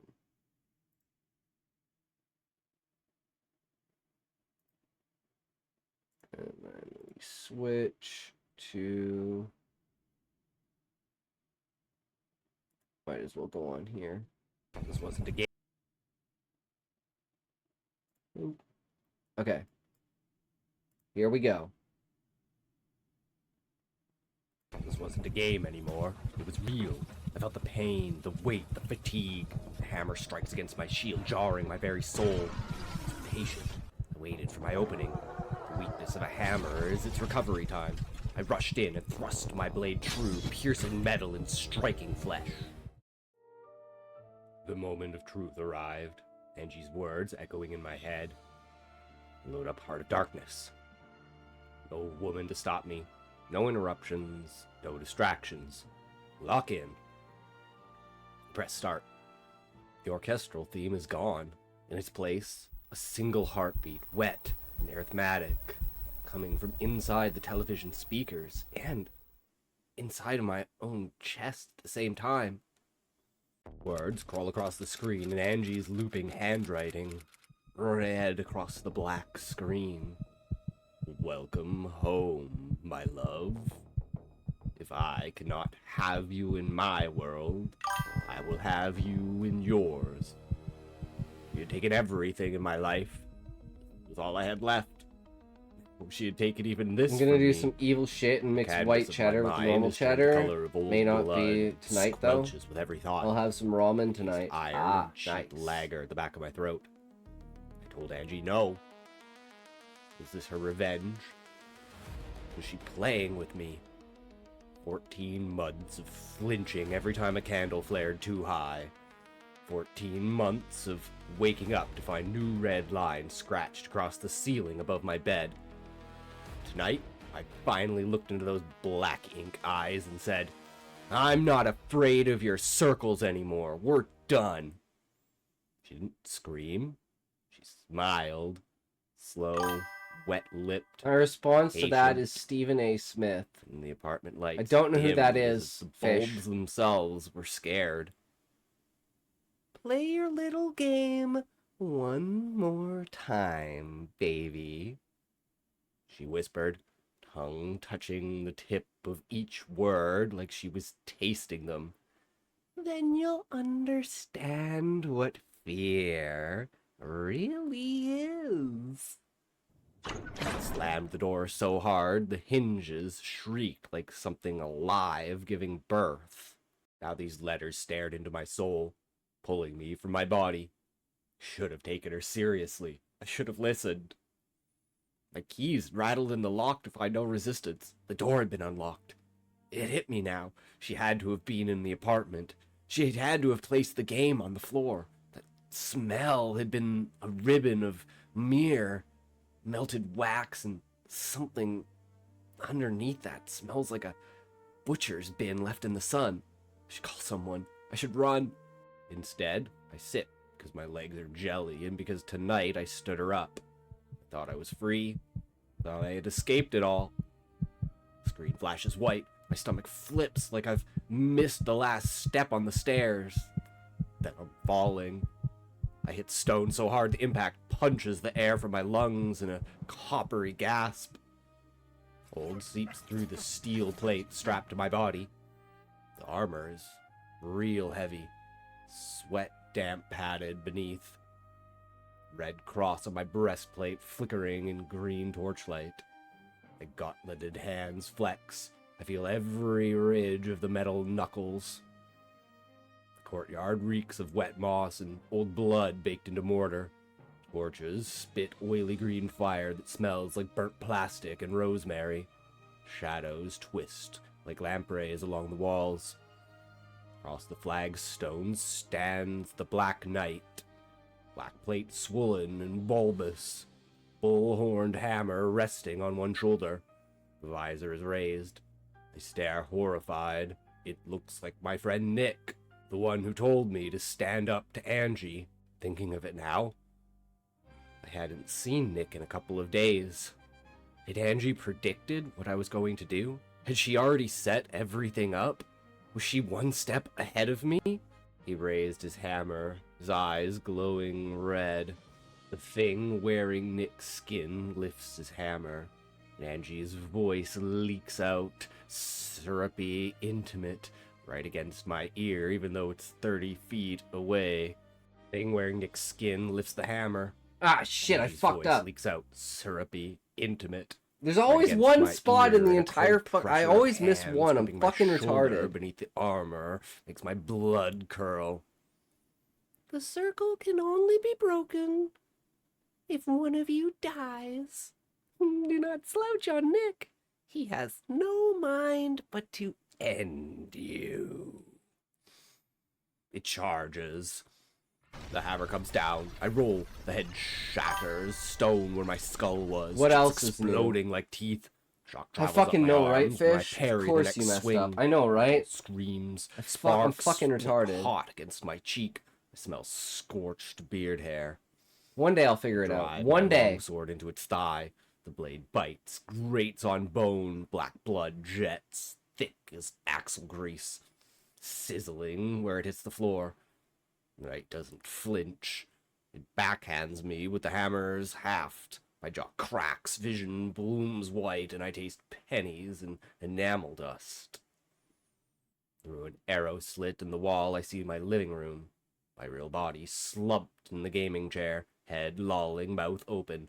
Angie kneels beside me, naked to the waist, skin latticed with fresh cuts that drip in perfect straight lines. She dips 2 fingers in a stone bowl of blood. Mine, I realize, and paints a new sigil across my bare chest, marking me. I feel the wet swipe of her fingers at the same time. I feel the cracked bones grinding. I scream. Black Knight laughs maniacally. Total As I stumble back, I legit. gain my Totally bearings. legit. Love it. I know his attack pattern. That's I think. amazing. He swings. I roll. One clean cleave as he collapses to the floor, head and helmet severed from body. The blade severs neck vertebrae with a wet pop. Nick's face surprised as his eyes dim the red to clear brown. He tumbles, and it hits the stone with a sound like a dropped cabbage. Black blood pumps in rhythmic gouts, soaking my greaves, warm as fresh milk. In the real world, What do you guys think my about the body music, jerks though? hard enough to rock the chair. I wasn't sure about it. I didn't want to use the normal stuff for this. My sword. Don't be cut her racist, Scotty. too. You're better than that. No, I just won't Hardly watch him because he's defies the annoying, not because spirals he's of red black. thread. I don't care that he's I'm black. I yanked care that he's upward from annoying. freezing darkness that smells of soil and old graves. Second floor. The Chapel of Mirrors. The air here is thick with frankincense and wet feathers.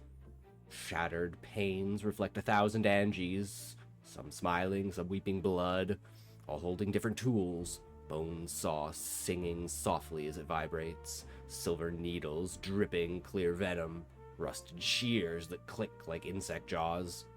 Their voices overlap, a choir of wet whispers.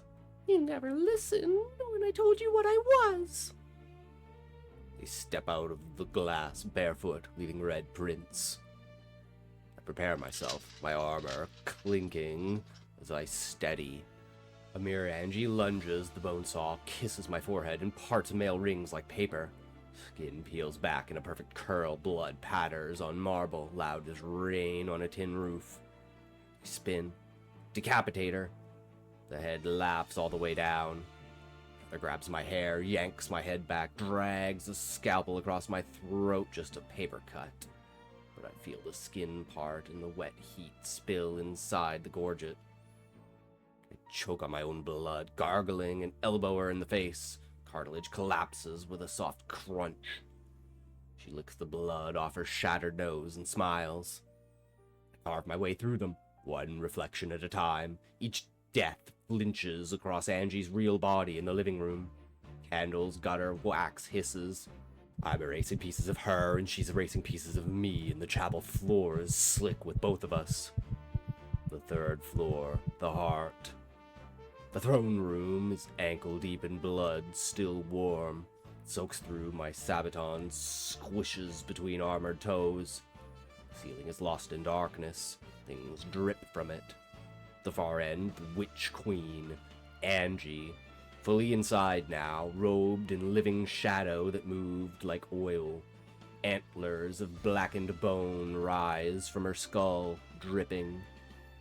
She rises slowly. Smile is the same one she wore the night she first opened the grimoire on my kitchen table and asked if I believed in doors that only opened one way. I told you the game was eternal, she says, and the words come from inside my skull, tasting of grave dirt. One of us walks out, the other feeds the castle forever. Black vines erupt thick as my wrist, thorned like rose stems injected with steroids. They punch through gaps in my armor, hook me, drag me forward. Thorns rake skin from ribs in long ribbons. I feel each one twice, once here, once in my real body, 3 meters away in the living room.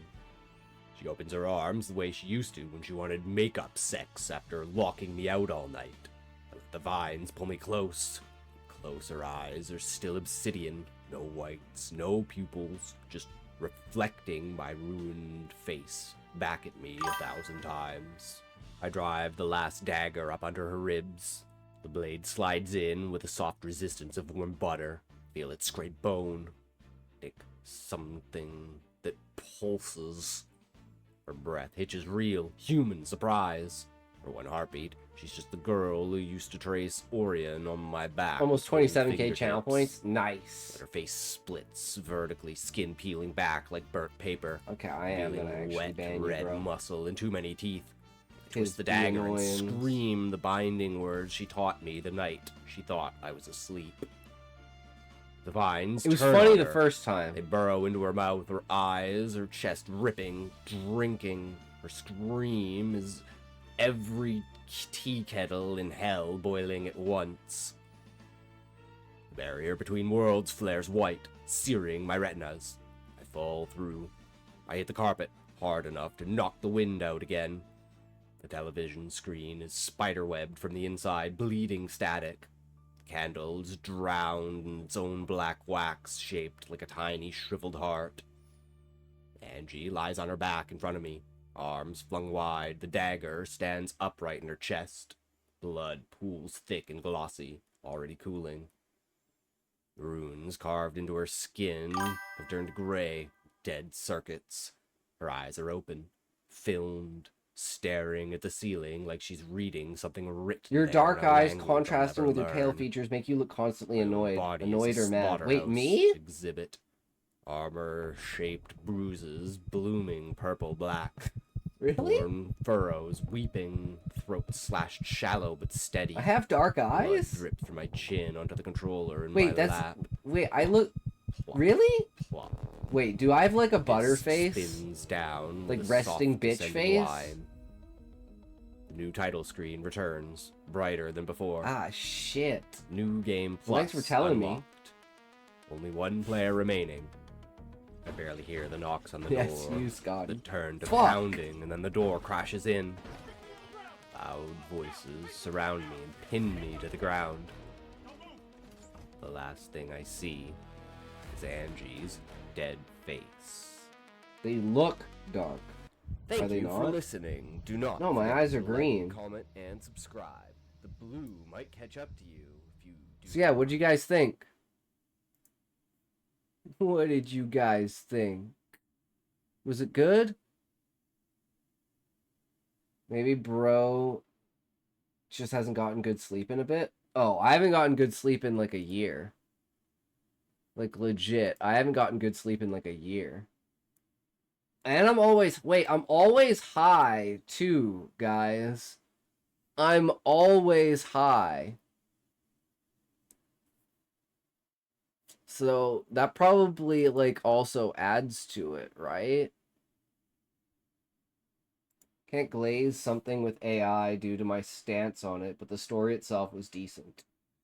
Yeah. Yeah, I didn't know what to do about the visuals and stuff, so we just wound up doing that because, you know, it is what it is. But anyway, so Callie, are you here? Are we doing your story, or are we doing someone else's story? Thoughts. I like it. I enjoy having the consistent visuals, and you know I do like my cartoons and anime. I think it's a direction you should ride out until you come up with a new path or idea. Yeah, the other one is like just me talking to the camera, like we did with the first one. Because I don't know, Callie didn't post chapter 7, but he's like, read my shit, and I told him yesterday, stop saying read my shit if it's not there, because I feel like you're Smokey saying smoke, and then he's like, oh wait, I don't have it rolled. Callie, get in here. I know you have your pen on deck. He's been writing like crazy. Is your pen up? If so, get on here. True. It's definitely working for it. He should have it. Oh, what do you guys think of my nails, though? Do they look like... They look so good, they look like fake nails.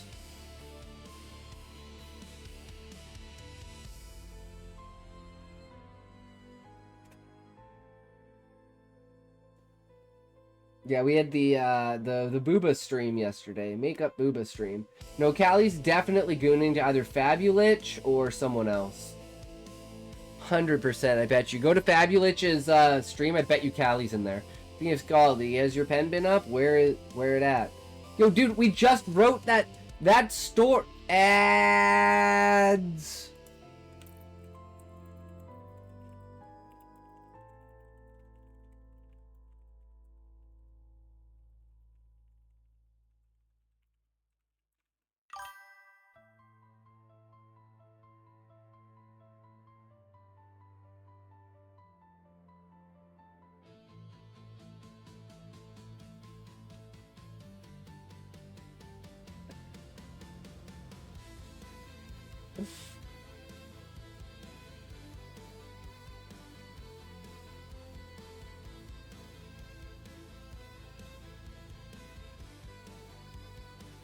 Well, damn. I ain't even know. Lame ass boy.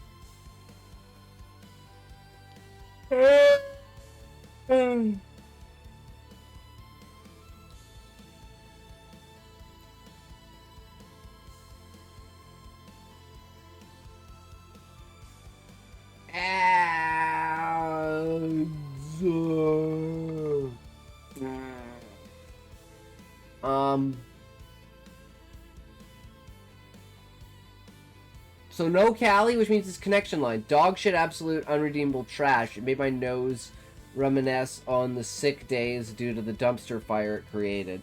Perfect. That's exactly what I was going for, connection line. I can't believe I nailed it so well. Holy shit. Wait, so I didn't hit my mark? Oh,